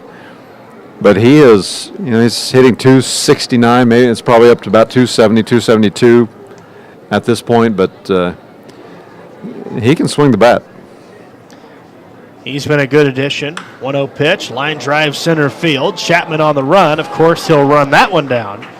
Catches it about knee high, and the inning is over. But Kansas City cashes in on another fielding error, and the Canaries have committed 2 in the game. Kansas City adds another run. We head to the 6th, 6-2 KC on the T-Bones Broadcasting Network. At Community America, we're redefining wealth. It's time to focus on what really fills our lives with meaning. The experiences and relationships that define who we are and what we value. At Community America, what matters to you matters to us. Because when you have financial peace of mind, you can live life to the fullest. Make today wealthy.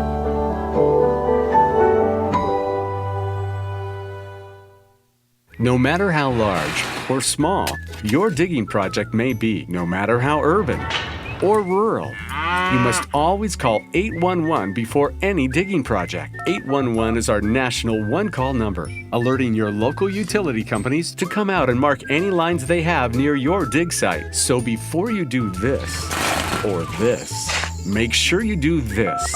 For digging projects big or small, make the call to 811, brought to you by Common Ground Alliance.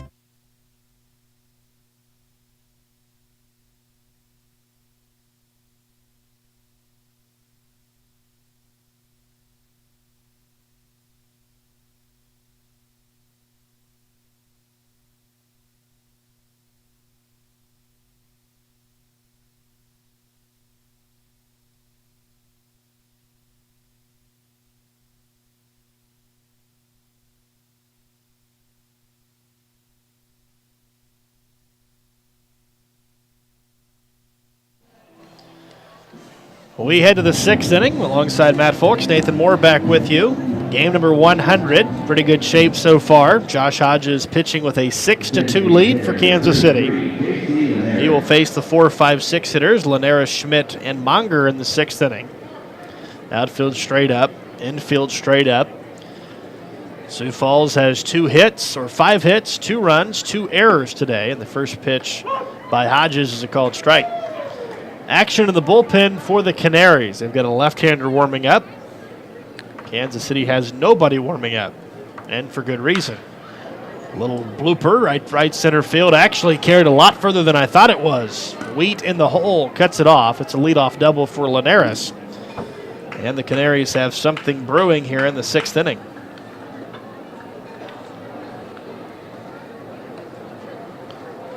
So Hodges giving up a leadoff extra base hit. The Canaries have had a runner on in every single inning except for just 1 inning that came back in the 2nd.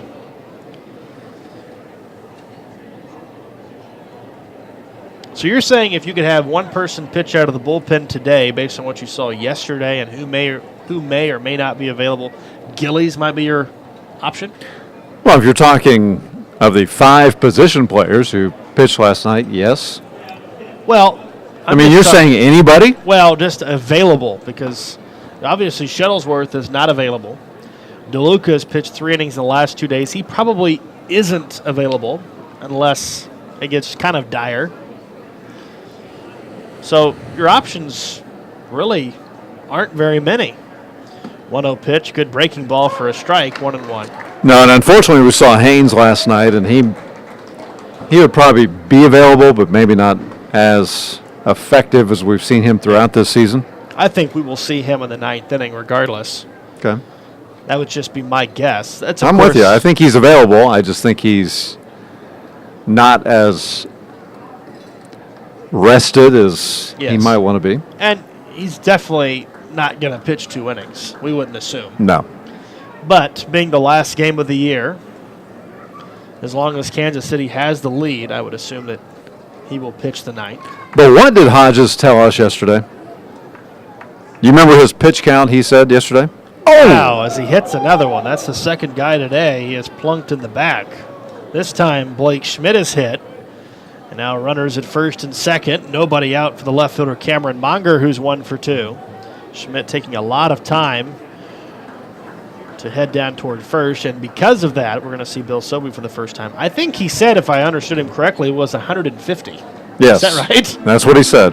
I don't think that we'll see him throw 150. But that was, in his mind, that's his way of saying he's going as long as he possibly can today. And that was before yesterday's game, so that was before we saw Kansas City use 9 different pitchers. Jake Blackwood.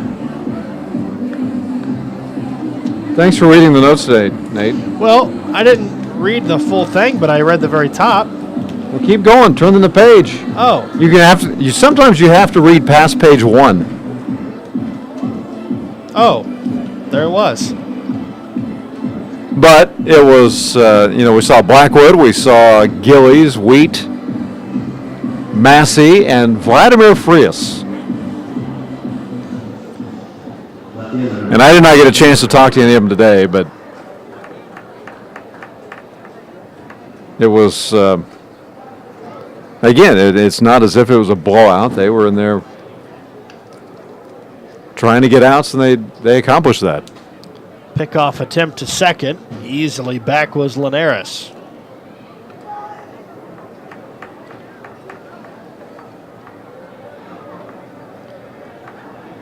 Runner at first is Schmidt. Runner at second, Linares. 2 on, nobody out. Top of the 6th, 6-2. Kansas City with the lead. Hodges trying to get a double play ball. And the first pitch here, swung on and missed. High fastball at 87. And the count's 0-1.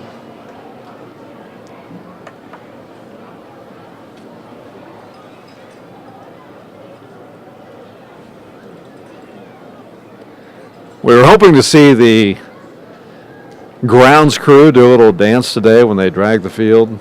Epic failure, if you ask me. It was, and I sent one of them a text, and I told them that was a horrible dance that they just did. Yes. Because there actually was no dance. And did you get a response? I did, that evidently they called it off. Oh, they got cold feet maybe. They did. 1-1 pitch, another high fastball, swung on and missed. 1 ball, 2 strikes. So I think at this point they're just waiting for the sevens race. Yes. Which you and I keep talking about doing it. Right. In much the same way we keep talking about calling a game from the top of the scoreboard. Well, that's more like you. I think I would do a wireless mic at the bottom of it. I'll let you go to the top. We could do that, right? Yes, we can both go up. And yes, you can take a wireless mic with you. A high pop-up. Foul territory. Caught by Johnson. That's a big out here in the 6th inning. And everybody stays put for the third baseman, Fiala, who is 0 for 2. Well, yes, I heard about the race today with a couple T-Bones members.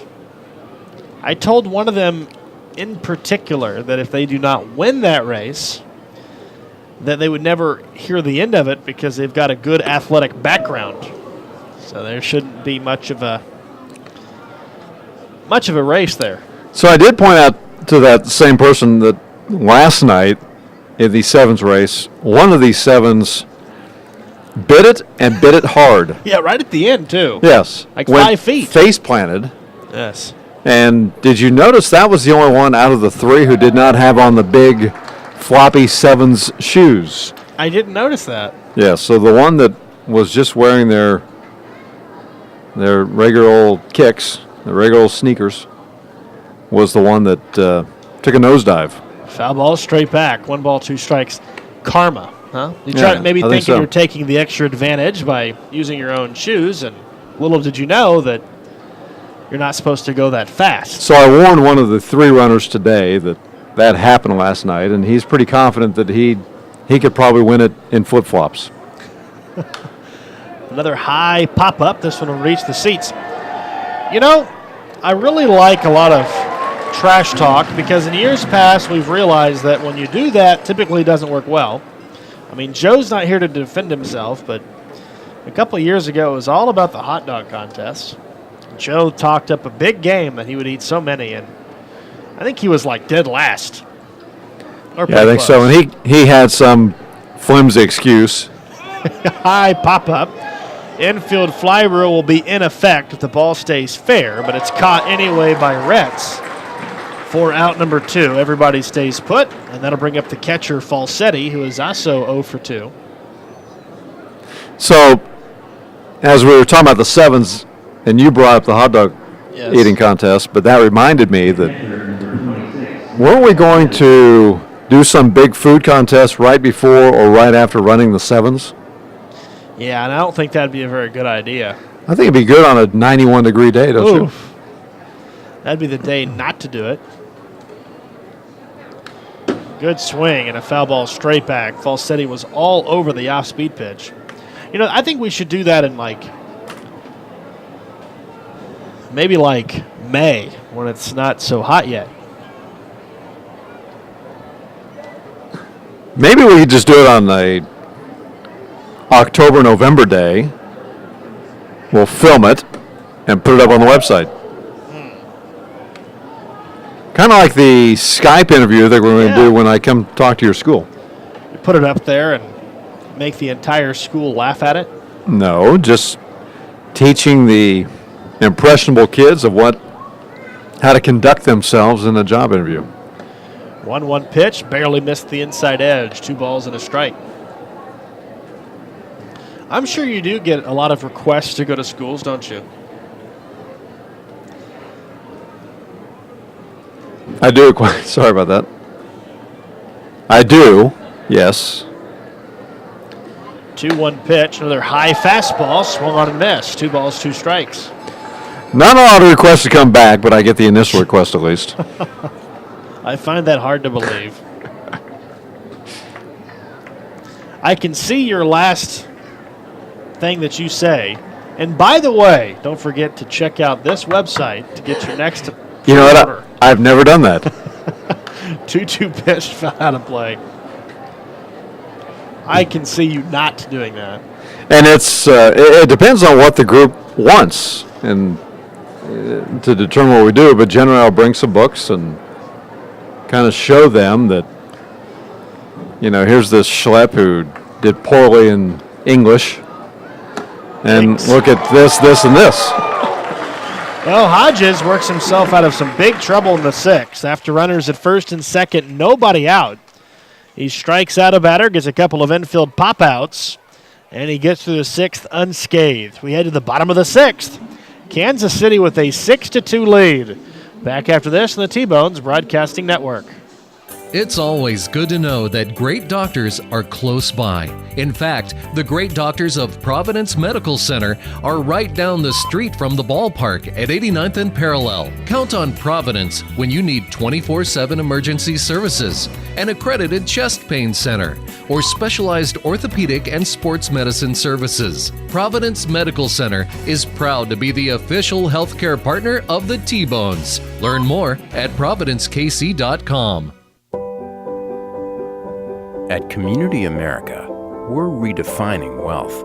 It's time to focus on what really fills our lives with meaning. The experiences and relationships that define who we are and what we value. At Community America, what matters to you matters to us. Because when you have financial peace of mind, you can live life to the fullest. Make today wealthy.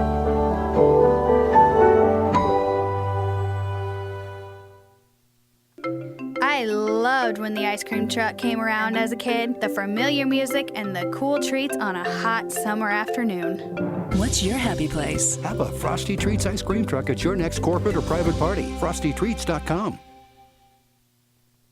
It's always good to know that great doctors are close by. In fact, the great doctors of Providence Medical Center are right down the street from the ballpark at 89th and Parallel. Count on Providence when you need 24/7 emergency services, an accredited chest pain center, or specialized orthopedic and sports medicine services. Providence Medical Center is proud to be the official healthcare partner of the T-Bones. Learn more at providencekc.com. At Community America, we're redefining wealth. It's time to focus on what really fills our lives with meaning. The experiences and relationships that define who we are and what we value. At Community America, what matters to you matters to us. Because when you have financial peace of mind, you can live life to the fullest. Make today wealthy.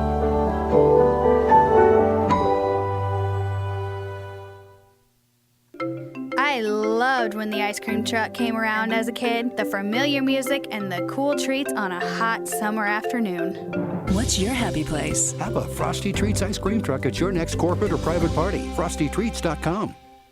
Country Inn and Suites in Village West is the official hotel of the KC T-Bones. We conveniently share the parking lot with the stadium and offer access to the best shopping and entertainment. Enjoy a comfortable stay with top-notch services and amenities. Start your day off right with our Be Our Guest breakfast. Our exceptional service makes Country Inn and Suites the ideal hotel in KC for anyone traveling for business or pleasure. Stay with us on your next trip and we'll have you saying, I love this country. Book today at countryinns.com/Kansas City KS.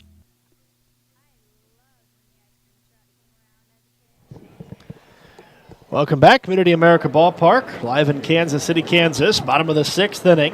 T-Bones leading 6-2. Alongside Matt Folks, Nathan Moore back with you. Josh Farrell is the new pitcher for the Canaries. 5'11", 175-pounder from California is in.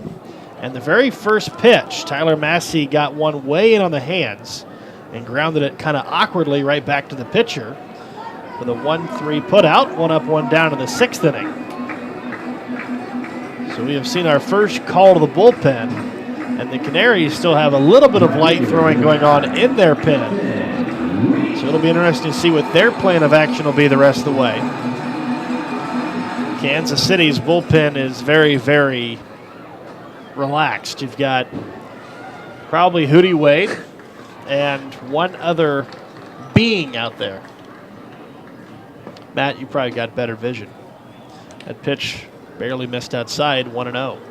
Dalton Wheat today, 3 for 3 with a run scored. He is batting .337. I believe it's Josh Tolles out there with him. A fly ball left field should be playable for Munger. The wind's pushing it, but he will make the catch. And very quickly, Farrell has 2 outs in the 6th inning. So Dalton Wheat will not be perfect today, but Matt, as I mentioned back in the 4th inning after he started the day 3 for 3, and he's batting close to .340 as a rookie, that some of the managers, some of the broadcasters that did not vote for Dalton Wheat should probably be ashamed of themselves, as he has had a phenomenal rookie year. The only thing he is missing, and I really hope it gets knocked out today, hopefully he gets another chance by the 8th inning, but is maybe that first professional home run. Maybe we can see that today. Line drive, Wiley, a one-hopper in front of Perez, and an incredibly quick 1-2-3, 6th inning. It wasn't Perez. A 3-pitch inning, but I was going to say it's not actually Perez. It's the guy that I couldn't really say his name. Yeah, what's his name? Zutenhorst. Close enough. Yes, just 3 pitches. So, 1-2-3 go the T-Bones. We head to the 7th. Still 6-2 Kansas City on the T-Bones Broadcasting Network. At Community America, we're redefining wealth. It's time to focus on what really fills our lives with meaning. The experiences and relationships that define who we are and what we value. At Community America, what matters to you matters to us. Because when you have financial peace of mind, you can live life to the fullest. Make today wealthy.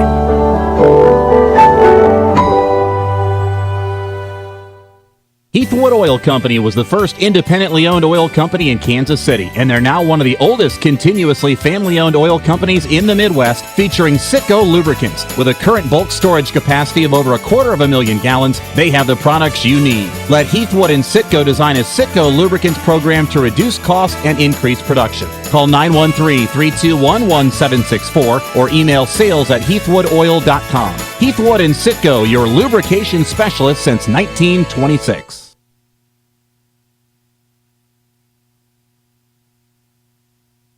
Well, the Lucky Sevens race has come, it has gone. Alongside Matt Folks, Nathan Moore with you. T-Bones with a pretty good-sized lead on the final game of the year. Was the race as exciting and riveting as you thought it would be? Well, there was a little collision early on, and I believe it was Scott getting pushed by Kyle Disney. I might have that backwards. By that time, BP was well ahead, as he should be. Right. He should not have lost that race. Right, and that's who I was talking about earlier, that he shouldn't lose based on his athletic background. Well, and based on his mouth as well. Right, and he didn't lose, so he backed it up. He did. So now back to baseball, where Hodges has a 4-run lead into the 7th inning. 1-0 pitch to Owen as he chopper foul past third, and the count's 1 ball, 1 strike. So Hodges, if he is asked to go the distance, looking to find the quickest way to 9 outs. Here's the 1-1 pitch, and a shot to left should be playable for Rodriguez, so make the catch. And the first out is made in the 7th inning, 1 up, 1 down for Ethan Chapman.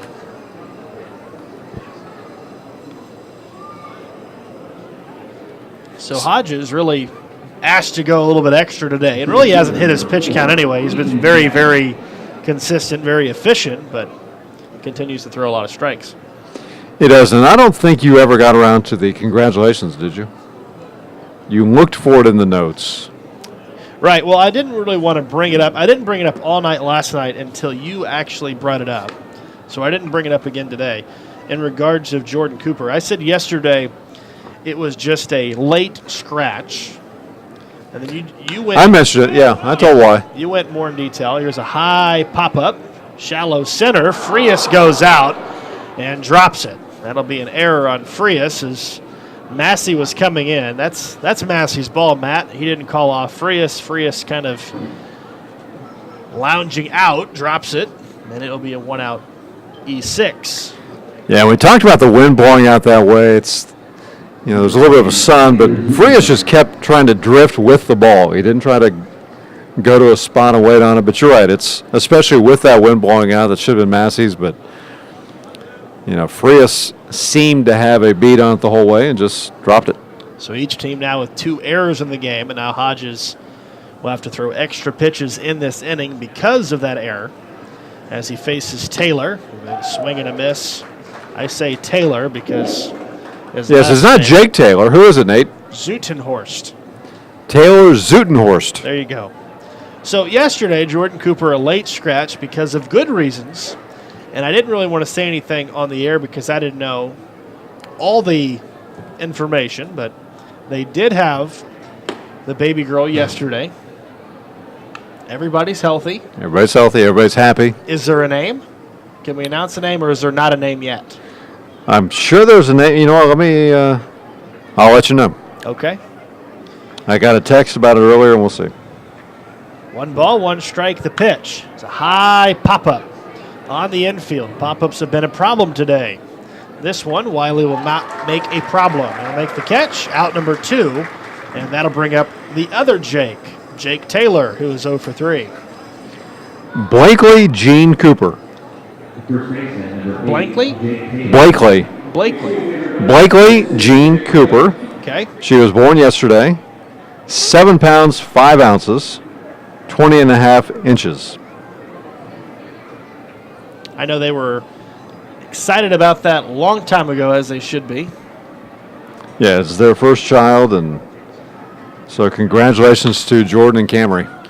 Ground ball, base hit left field. The runner was going, so going first to third is Chapman. So now runners are on the corners, 2 outs as Taylor singles for the first time. So Linares will come up with 2 on, 2 out. Linares 1 for 3 with a double. So congratulations to the Coopers. I am assuming at this point, obviously, with that yesterday, Cooper not available to pitch today, and that's why yesterday kind of thrown into disarray, but once again, all for good reasons. I guess some people could be not as generous, of course, with the first child. Most businesses are pretty generous with that. Missing time to witness that. Yes. First child. Breaking ball for a strike. Linares down to the count 0-1.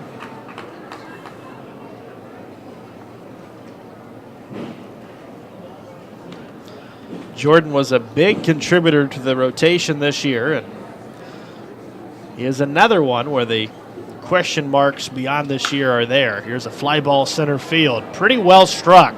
When carrying it, Massey back to the wall, and about 2 feet from the wall, he reaches up and hauls it in. Boy, Matt, if that had gone over, we're talking about a 1-run game. Instead, the 3rd out is made, and we head to the bottom of the 7th inning, the final stretch time of the year, with the T-Bones leading 6-2 on the T-Bones Broadcasting Network.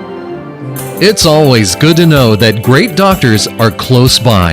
In fact, the great doctors of Providence Medical Center are right down the street from the ballpark at 89th and Parallel. Count on Providence when you need 24/7 emergency services, an accredited chest pain center, or specialized orthopedic and sports medicine services. Providence Medical Center is proud to be the official healthcare partner of the T-Bones. Learn more at providencekc.com. At Community America, we're redefining wealth. It's time to focus on what really fills our lives with meaning. The experiences and relationships that define who we are and and what we value. At Community America, what matters to you matters to us. Because when you have financial peace of mind, you can live life to the fullest. Make today wealthy.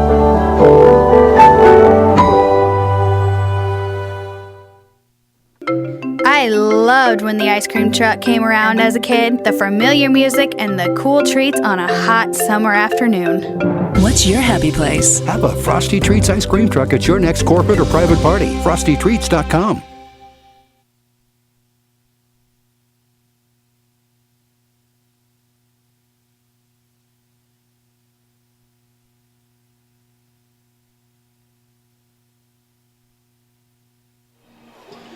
We head to the bottom of the 7th inning alongside Matt Folks. Nathan Moore back with you. So far, so good for game number 100 for Kansas City. And I did get some information, and I will clarify. So for anybody watching us that are fans of Sioux Falls back home in South Dakota, we mentioned earlier that Darwin Perez was pulled from the game after a second at bat. That was when Taylor Zutenhorst. Yes, came in as a pinch hitter. And it was not for any bad reasons. He's not hurt. They wanted to give him the rest of the day off. He got to that 290 plateau. They wanted him to end his season with a positive note around 290. So just some information there. I did say at one time it possibly could be because of an injury, but just to clarify it, it's not an injury concern. So that's good news for the Canaries. You never want to see anybody get hurt, particularly not on the last day of the year. So JJ filling us in on that during the break.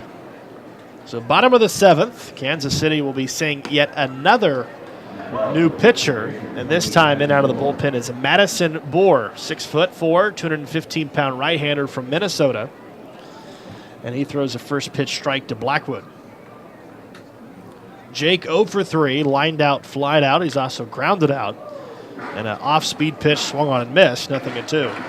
You know, we need to give a special shout-out, Nate. A couple weeks ago, we had Military Appreciation Night. Yes. And you might remember that John Mazzarelli's brother was here. Yes. His Marine battalion, which hadn't seen each other in about 25 years. Most of them were here. It was a very cool night, but they want to give a shout-out. They are now loyal listeners from Lima Company, 3rd Battalion, 9th Marines, Weapons Platoon. Did you get all that? Not all of it, as the baseball almost came into the booth. I moved for the first time. It didn't almost come into it stopped at the net. Well, that almost coming in the booth is hitting the glass. It looked like it was hitting coming, next Matt. door. It looked like it was coming. It hit the net. It did hit the net. I did not catch all of that. You said a lot of big words. Okay, so I want to give a shout-out to Victor and all of the guys from Lima Company, 3rd Battalion, 9th Marines, Weapons Platoon. As Blackwood looking for home run number 14, and he has it. Just barely over the left center field wall. And you know, the funny thing is, Jake is a huge fan of the military. Yes, he is. He told me yesterday that I said, what would you be doing if you didn't play baseball? He said, we'd have gone to the military. And so he is a big fan of Military Appreciation Night, and there you go. That is for Victor and the guys. That's right on cue. What kind of it was. Perfect segue to go from that to a home run. We'll take it. Yes. We have anything about Gallus we can talk about, get him to do that? Well, Gallus has a very crazy storyline this year in regards to the inside the park home run he had not too long ago, but he's had a very good, strong finish. He was just under 200 not even 2.5 weeks ago, and he's got his average up to 222, so he is finishing his first season in Kansas City strong as he pops this one up on the infield. Gallus before that was 2 for 3. He will now be 2 for 4, and the first out is recorded. So going back once again, and I kind of feel like in the media, it's almost your job to speculate a little bit. You know, to cause some suspicion, cause some storylines. But I'll tell you what, if for perhaps that Blackwood's final at bat in professional baseball had just happened, and it winds up being a home run, that's a good way to walk away. Hopefully, though, he is a guy that continues to play. He's still playing at a high level, but time will tell on that. We do know that baseball is still his life. He does stuff throughout the entire offseason that involves baseball. Starlin Rodriguez, another guy that Kansas City has had for a couple of seasons. This pitch missed off the inside corner, 2-0. I feel like every year we're at the point of the year that, this year the T-Bones did not make the postseason. They were in the postseason race again up until about 2.5 weeks ago. Then things kind of got away from them. But there's still so many good guys that that can contribute at a high level. There's not a lot of guys that you just don't want to come back. A lot of these guys on the roster right now that you would say if you started the season again right now, you would take 99%, if not all of them, to start your season right now. As a 4-pitch walk to Rodriguez. So he's on base for the third time, twice via errors, and this time via the walk. Well, this is one of those seasons it's difficult to pinpoint what happened, what went wrong. This was, from day one, we talked about the defense being strong on this team. We saw that for the most part. Yep. And there were stretches where it wasn't. I mean, the guy at the plate now, Vladimir Frias, went back to some of the things we've seen in the past and talked about on the air in the past where, as on cue, he'll knock one into center field for a one-out base hit, first and second for Kansas City, leading at 7-2 here in the bottom of the 7th inning. But Vladdy had difficulty at times with the routine play. But it was a season where you couldn't get or didn't get offense, defense, pitching as consistently at the same time as you'd like. Right. Again, the team didn't win more than 2 games in a row, did not have technically a winning streak until middle of August. Yep. So it's, you can't really point to, well, we didn't have good quality guys here or there. No, this is a postseason caliber team. Talent-wise, it just didn't put it all together. As Retz hits one high into the air. Before this at bat, Retz was batting .304, so he had really surged offensively. You mentioned a little while back that before his last hit, he's probably around .270. Well, it's .304 before that last out. But he's had a good quiet day. 2 for 4 with 2 RBIs and a double today.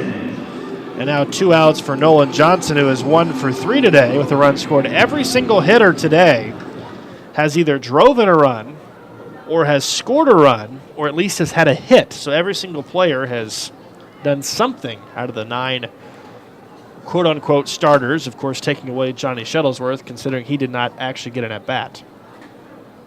So a very well-rounded offensive day for Kansas City, and that's the reason right now they lead 7-2 in the 7th. They are looking for more, though. Johnson singled and scored his first time up, fouls this one past third, and the count's 1 ball, 1 strike. You're right about Retz. He's had a quiet or a very good productive day in somewhat of a quiet fashion, but he's one that Kansas City could have a big role for next year. Kansas City has really given a lot of chances to catchers this year. We talked about that yesterday. Right now on the active roster, Kansas City has 3 rookie catchers on the roster, and one's on the disabled list. Unless that's a very old one. No, you're right. You're right. Tyler Moore. Yep. And you've got 2 rookies as Tanner Neal and the one who's playing today, Nolan Johnson. So there's some youth there, and right now just kind of giving them opportunities to see if they might be perhaps part of the equation for next year. And when you get to that point where you're out of the realm of a postseason race, that's what you're trying to do, build for the next year. 2-1 pitch, squared up, but right at the center fielder. So Johnson hit it hard, but unfortunately right to Chapman. And the inning is over. But Blackwood homers. Kansas City adds yet another run to their lead. We head to the 8th inning. 7-2 Kansas City on the T-Bones Broadcasting Network. No matter how large or small your digging project may be, no matter how urban or rural, you must always call 811 before any digging project. 811 is our national one-call number, alerting your local utility companies to come out and mark any lines they have near your dig site. So before you do this or this, make sure you do this. For digging projects big or small, make the call to 811, brought to you by Common Ground Alliance. It's always good to know that great doctors are close by. In fact, the great doctors of Providence Medical Center are right down the street from the ballpark at 89th and Parallel. Count on Providence when you need 24/7 emergency services, an accredited chest pain center, or specialized orthopedic and sports medicine services. Providence Medical Center is proud to be the official healthcare partner of the T-Bones. Learn more at providencekc.com.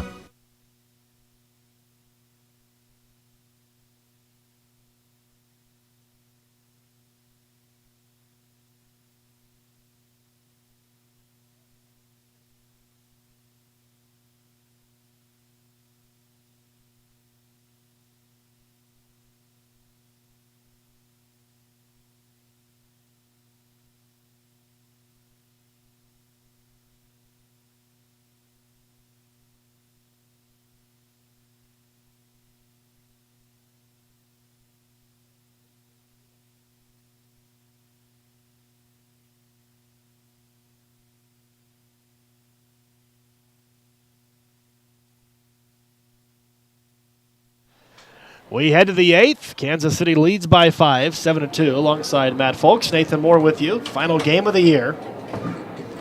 Kansas City trying to end the season on a positive note. Josh Hodges trying to do the same thing for himself, and so far so good. He's allowed just 2 runs on 7 hits. Kansas City does have a couple of defensive miscues today. In this 8th inning, it'll be Blake Schmidt, Cameron Monger, and Patrick Fiala. Good breaking ball for a strike. 1 ball, 1 strike. Kansas City needing 6 outs on defense to try to take the final game of the year. Fastball strike. Inside corner. 1 ball, 2 strikes the count. Blake Schmidt on the day, 1 for 2. RBI single in the 4th. He's also been hit by a pitch today. A very good year. 321 hitter, 5 homers, 29 RBIs. Looking for the first out of the 8th. 1-2 pitch, fly ball right. Long run, Dalton Wheat. This is routine for him, and it is another routine play. So Dalton Wheat makes the catch. And 1 up, 1 down to the 8th inning. Will bring up the left fielder, Cameron Monger. Monger singled in the 4th inning. He has also struck out and popped out to the catcher. So 1 for 3. Action in the bullpen for the Canaries. No action in the bullpen for Kansas City. Hodges is at 102 pitches. First pitch on the way. Belted to left field. Rodriguez won't even move as Cameron Monger is homered for the 10th time this year as the ball is still bouncing toward the highway. So that one was a no-doubt home run. It's now 7-3 lead for Kansas City as Monger has his 2nd hit of the day, and it was a mammoth home run. But thanks to Blackwood's home run in the bottom of the 7th inning, Kansas City still has a pretty good-sized lead. They lead by 4.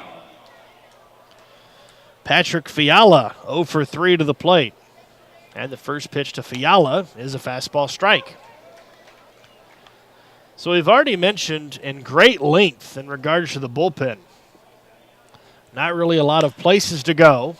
1 hopper to Frias. Fires to first in time for the out, and 2 outs in the 8th inning. So Hodges might be asked to go the distance. Then again, Kansas City might go with somebody else in the 9th, but so far so good. And that'll bring up the catcher, Mike Falsetti, who is 0 for 3.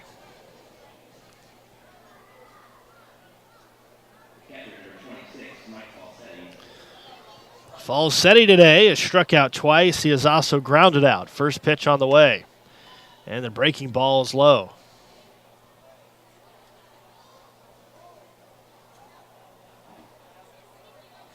Kansas City trying to break what is now 6 consecutive home losses. Good breaking ball for a strike, 1-1.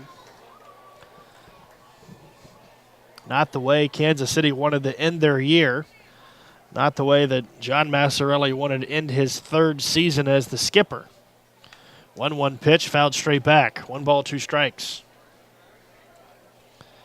I will say this in regards to Maz and the coaching staff. The respectability from the players is there. A lot of the older veteran players definitely respect the coaching staff.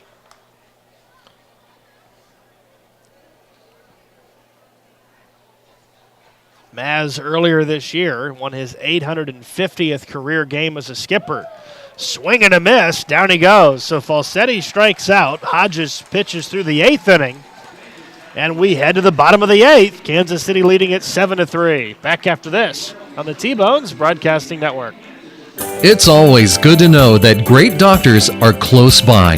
In fact, the great doctors of Providence Medical Center are right down the street from the ballpark at 89th and Parallel. Count on Providence when you need 24/7 emergency services, an accredited chest pain center, or specialized orthopedic and sports medicine services. Providence Medical Center is proud to be the official healthcare partner of the T-Bones. Learn more at providencekc.com. At Community America, we're redefining wealth. It's time to focus on what really fills our lives with meaning. The experiences and relationships that define who we are and what we value. At Community America, what matters to you matters to us. Because when you have financial peace of mind, you can live life to the fullest. Make today wealthy.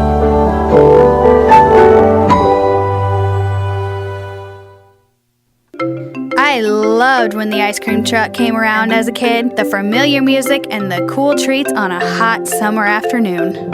What's your happy place? Have a Frosty Treats ice cream truck at your next corporate or private party. FrostyTreats.com. Country Inn and Suites in Village West is the official hotel of the KC T-Bones. We conveniently share the parking lot with the stadium and offer access to the best shopping and entertainment. Enjoy a comfortable stay with top-notch services and amenities. Start your day off right with our Be Our Guest breakfast. Our exceptional service makes Country Inn and Suites the ideal hotel in KC for anyone traveling for business or pleasure. Stay with us on your next trip and we'll have you saying, I love this country. Book today at countryinns.com/Kansas City KS. I loved when the ice cream truck came around as a kid. The familiar music and the cool treats on a hot summer afternoon.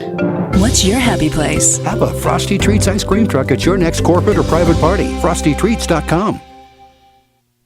No matter how large or small your digging project may be, no matter how urban or rural, you must always call 811 before any digging project. 811 is our national one-call number, alerting your local utility companies to come out and mark any lines they have near your dig site. So before you do this or this, make sure you do this.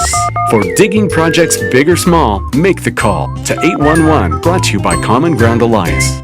It's always good to know that great doctors are close by.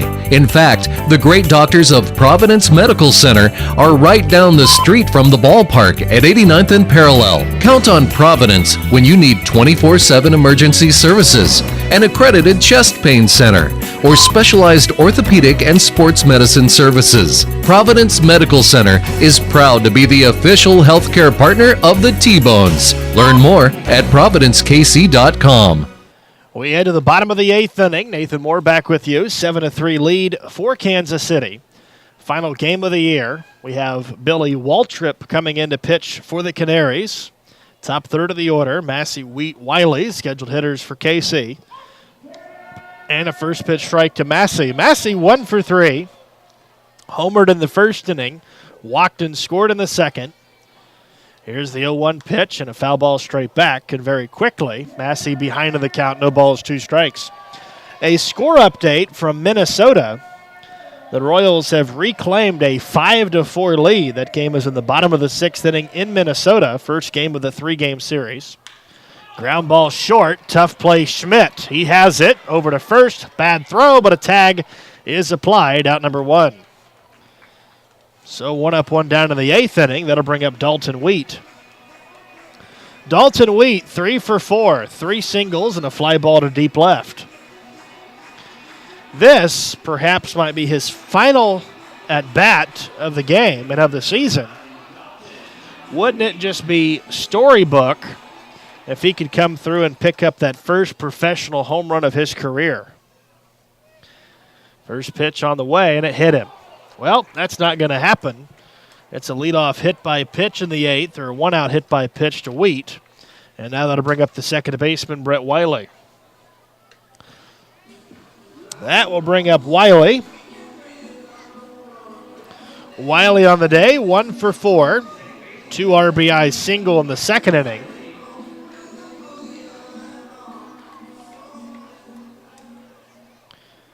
Kansas City leads by 4. There is action in the bullpen for Kansas City. It looks like Mark Haynes is warming up. As the ball called inside to Wiley. So Hodges has pitched 8 innings, still in his realm of pitch count. Here's a blooper down the left field line. It's going to drop for a hit. The second hit of the day for Wiley down the exact same part of the field. Just a bloop single to left.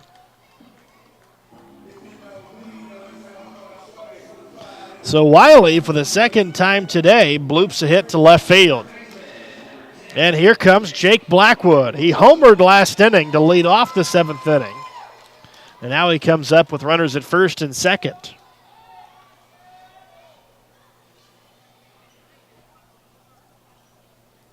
Kansas City looking for extra run support. They lead by 4. They've out-hit the Canaries 13-8. Each team has 2 errors apiece. And a fastball by Waltrip right down the middle for a strike.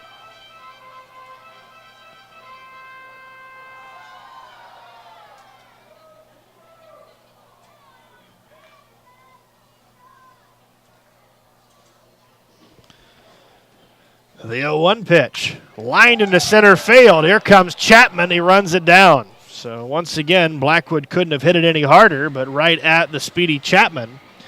And now 2 on, 2 out for the designated hitter Anthony Gallus, who's 2 for 4. And this is a guy you kind of have to feel for a little bit.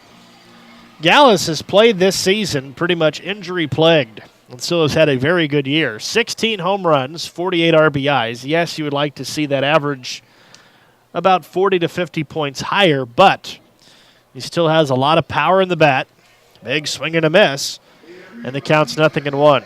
In Minnesota, the Royals just got out of a bases-loaded jam against Minnesota to get out of the 6th inning.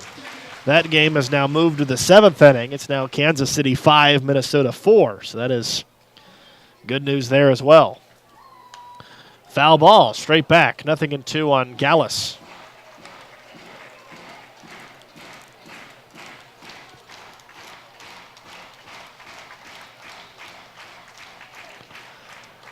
Runner at second is Dalton Wheat. Wiley is at first. Very good speed. The 0-2 pitch is in the dirt. Ball 1. 1 ball, 2 strikes. Kansas City will either have Hodges or Haynes pitch the 9th inning. Haynes appears ready to go. The 1-2 pitch. Check swing. He went. The ball goes all the way to the backstop. The throw to first will not be in time, and the bases are loaded via the strikeout wild pitch. So Dalton Wheat to third, Wiley to second, Gallus to first. Bases are loaded for Starlin Rodriguez.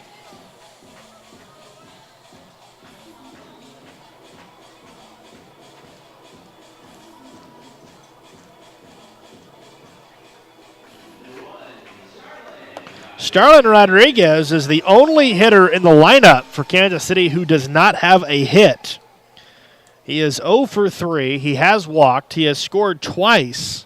He has reached twice, courtesy of errors. First pitch on the way. Fastball is low, and the count is 1-0. We are getting closer and closer to 3:30 in the afternoon.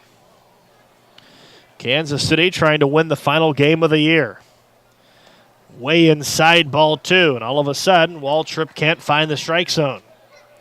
He struck out Gallus, but It did not go down as the final out of the inning, as it was a wild pitch, and Falsetti had no chance to throw out Gallus. So now he needs to get 4 outs. And he throws a strike. 2-1 on the outside corner. Fans not pleased with the extended strike call. T-Bones trying to end the season with a win. Here's the 2-1 pitch. And a foul ball off of his foot. Rodriguez falls down quickly, and the count's 2 balls, 2 strikes. Not the day that you want to see Josh Adams, your trainer, have to work. And just to be safe, Josh Adams, the trainer, will come out to take a look at Starlin Rodriguez. Starlin continues to walk further and further away from Josh Adams. The inning started with a ground out to Massey. Dalton Wade hit by a pitch. Wiley singled to left. Blackwood lined out to center. Then Gallus reached in a wild pitch. So the bases are full of T-Bones. 2 outs in the inning. A 2 ball, 2 strike count on Rodriguez. Vladimir Frias will follow. Rodriguez keeps nodding his head as if he's saying he is okay to stay in the game, and the T-Bones will leave him in. The T-Bones do have Tyson Gillies, who is available if Rodriguez, for some reason, can't finish the game. But he is going to stay in, and the crowd will show their appreciation of his effort. Now the 2-2 pitch. Fly ball, center field. Should be the end of the inning. Chapman coming in, makes the catch, and the T-Bones leave the bases loaded in the 8th. We head to the 9th. Kansas City 3 outs away from ending their 100th game of the year with the win in the win column. Back after this on the T-Bones Broadcasting Network. It's always good to know that great doctors are close by. In fact, the great doctors of Providence Medical Center are right down the street from the ballpark at 89th and Parallel. Count on Providence when you need 24/7 emergency services, an accredited chest pain center, or specialized orthopedic and sports medicine services. Providence Medical Center is proud to be the official healthcare partner of the T-Bones. Learn more at providencekc.com. At Community America, we're redefining wealth. It's time to focus on what really fills our lives with meaning. The experiences and relationships that define who we are and what we value. At Community America, what matters to you matters to us. Because when you have financial peace of mind, you can live life to the fullest. Make today wealthy.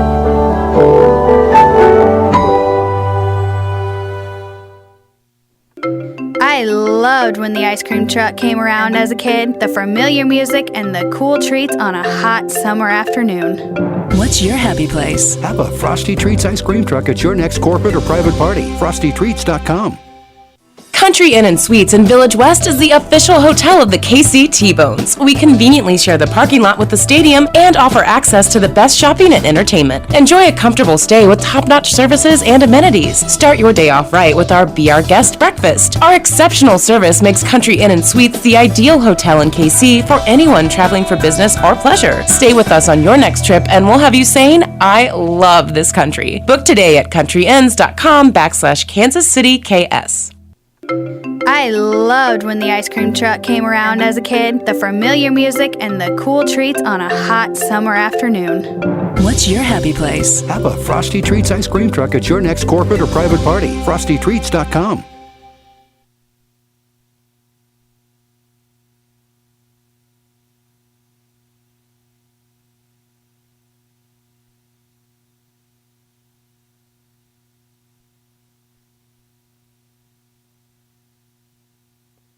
No matter how large or small your digging project may be, no matter how urban or rural, you must always call 811 before any digging project. 811 is our national one-call number, alerting your local utility companies to come out and mark any lines they have near your dig site. So before you do this or this, Make sure you do this. For digging projects big or small, make the call to 811, brought to you by Common Ground Alliance. It's always good to know that great doctors are close by. In fact, the great doctors of Providence Medical Center are right down the street from the ballpark at 89th and Parallel. Count on Providence when you need 24/7 emergency services, an accredited chest pain center, or specialized orthopedic and sports medicine services. Providence Medical Center is proud to be the official healthcare partner of the T-Bones. Learn more at providencekc.com. Mark Haynes to try to pitch the last inning of the year. It'll be against the bottom third of the order, or the bottom part of the order, followed by the top. Aaron Owen, Ethan Chapman, Darwin Perez in that order to pitch or to face the newcoming closer, Mark Haynes in the ninth. Here's the 1-1 pitch, and way outside. The count's 2 balls and a strike. So the final lines on today's starter: Hodges goes 8 innings, allows 8 hits, 3 runs, all earned. He walked none. He struck out 7, and he threw 109 pitches. So he was still in his area where he could have finished the game, Kansas City being cautious with him. They're allowing their closer to finish off the year.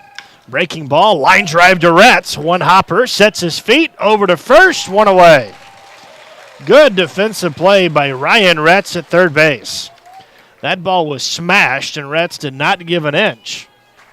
And 1 up, 1 down to begin the inning.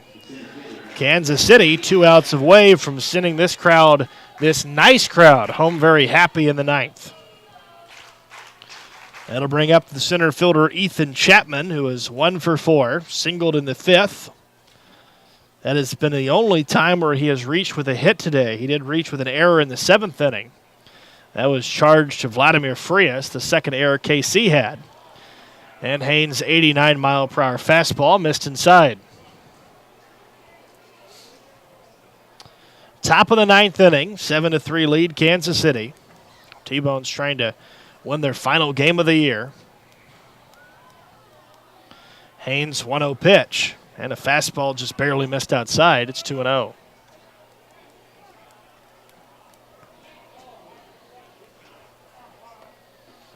Wind gusting out toward left center field.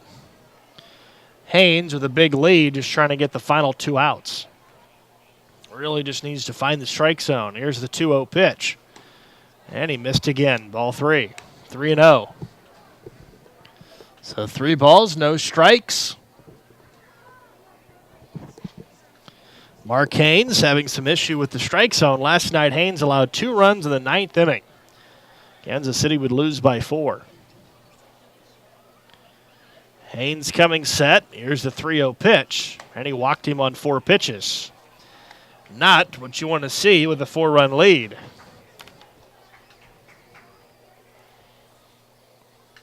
Once again, not to kind of beat it into the ground, but Kansas City with a large lead.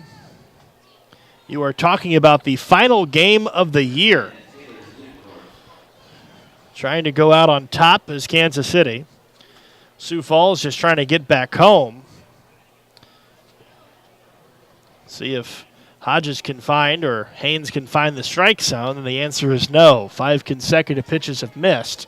This one dives down and outside.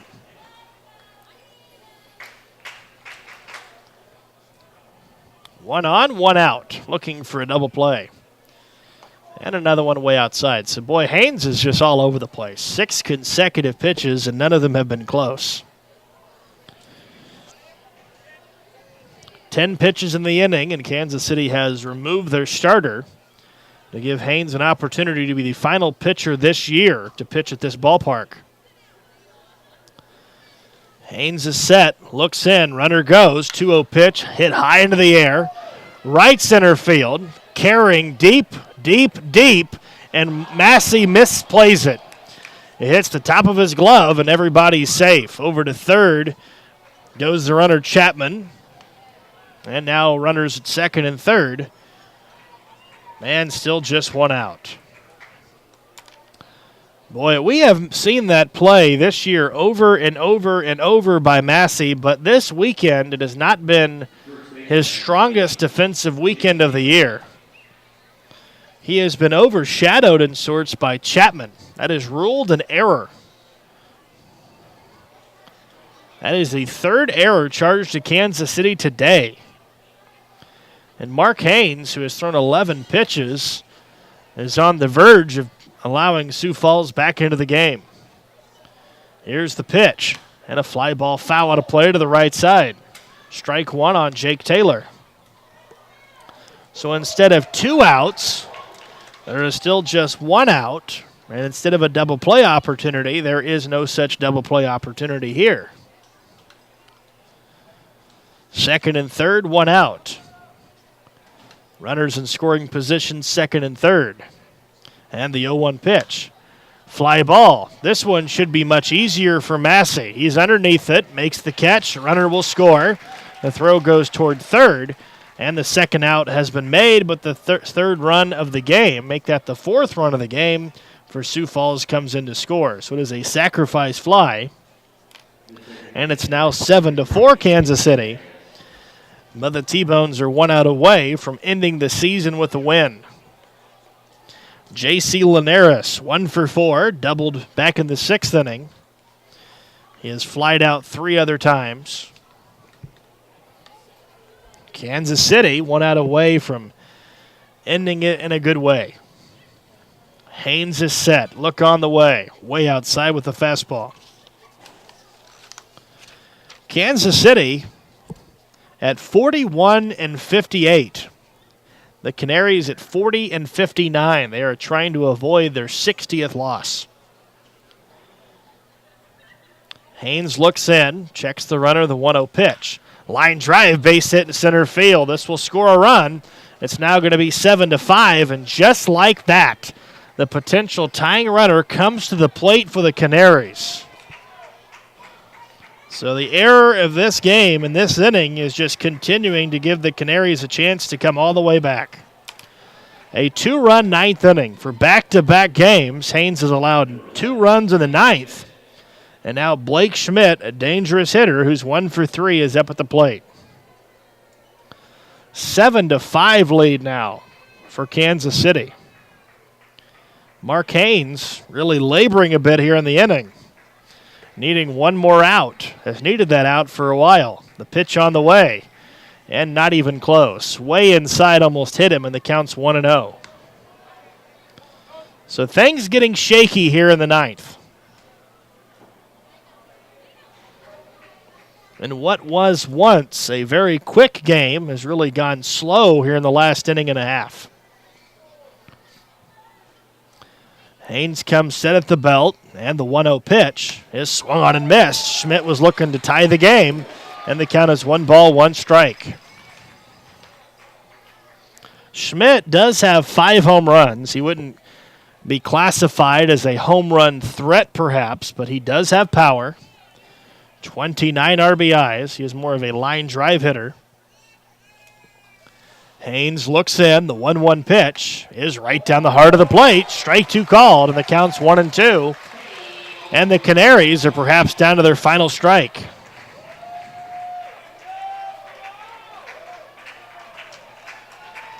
One ball, 2 strikes. Kansas City looking for the final out of the game. They are looking for their final strike of the game. Haynes comes set, looks in. And the 1-2 pitch is on the way. Popped him foul out of play to the right side. And the count stays 1 ball, 2 strikes. So it will not end that quickly. And the next pitch by Haynes will be his 20th of the inning.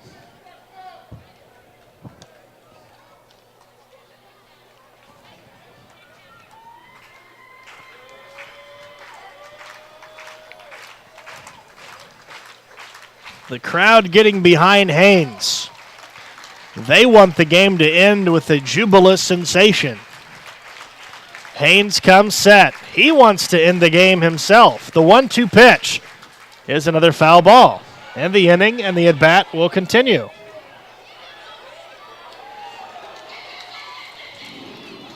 Considering today being the final game of the season, Once again, yesterday we had all three of our media interns in. We thank them for all their hard work this year. This is a day in which we thank all the hard work for every intern and every member of the staff as another foul ball is sent out of play. It's also a day that we thank all the fans and all 200,000 plus fans that came into the ballpark this year for the 14th consecutive season. It's also the day we can say thank you to Brad Zimmerman and his crew and Devrin for all the hard work they do for us each and every night with the audio and the video. As Haynes still looking to get the game over. Comes set, looks in, another 1-2 pitch. Popped him up. On the infield, it should do it. Rhett's calling for it. He's got it! And the game is over. And the T-Bones have won the final game of the year. Game number 100 will end with a win, and the T-Bones finalize their season at 42-58. The Canaries finalize their year going 40-60. Once again, thank you to everybody listening around the world at tbonesbaseball.com and following us all season long. It's been a pleasure to be with you every step of the way. And I will speak on behalf of Sam King, who also will say the same thing, as he filled in admirably throughout this year on the road. It's been a pleasure as always, as the fourth season has come pretty quickly. For Matt Folks, I'm Nathan Moore. For the final time this year, so long from Community America Ballpark, where the T-Bones have won the final game of the year. 7-5 the final. You've been listening to the Kansas City T-Bones on the T-Bones Broadcasting Network. Until next May, Nathan Morris saying so long. Enjoy the offseason. This game on the T-Bones Broadcast Network was brought to you by Community America Credit Union, Austin's Trailers and Motorsports, Budweiser, Coca-Cola, Price Chopper, Providence Medical Center, the Kansas Lottery, FlyKCI.com, Roma Bakery, Sheet Metal Local Number 2, and Kissick Construction. Tune in online all season to the T-Bones Broadcast Network. Click on the Watch Live or Listen Live buttons at tbonesbaseball.com. T-Bones Baseball, that's fun. Well done.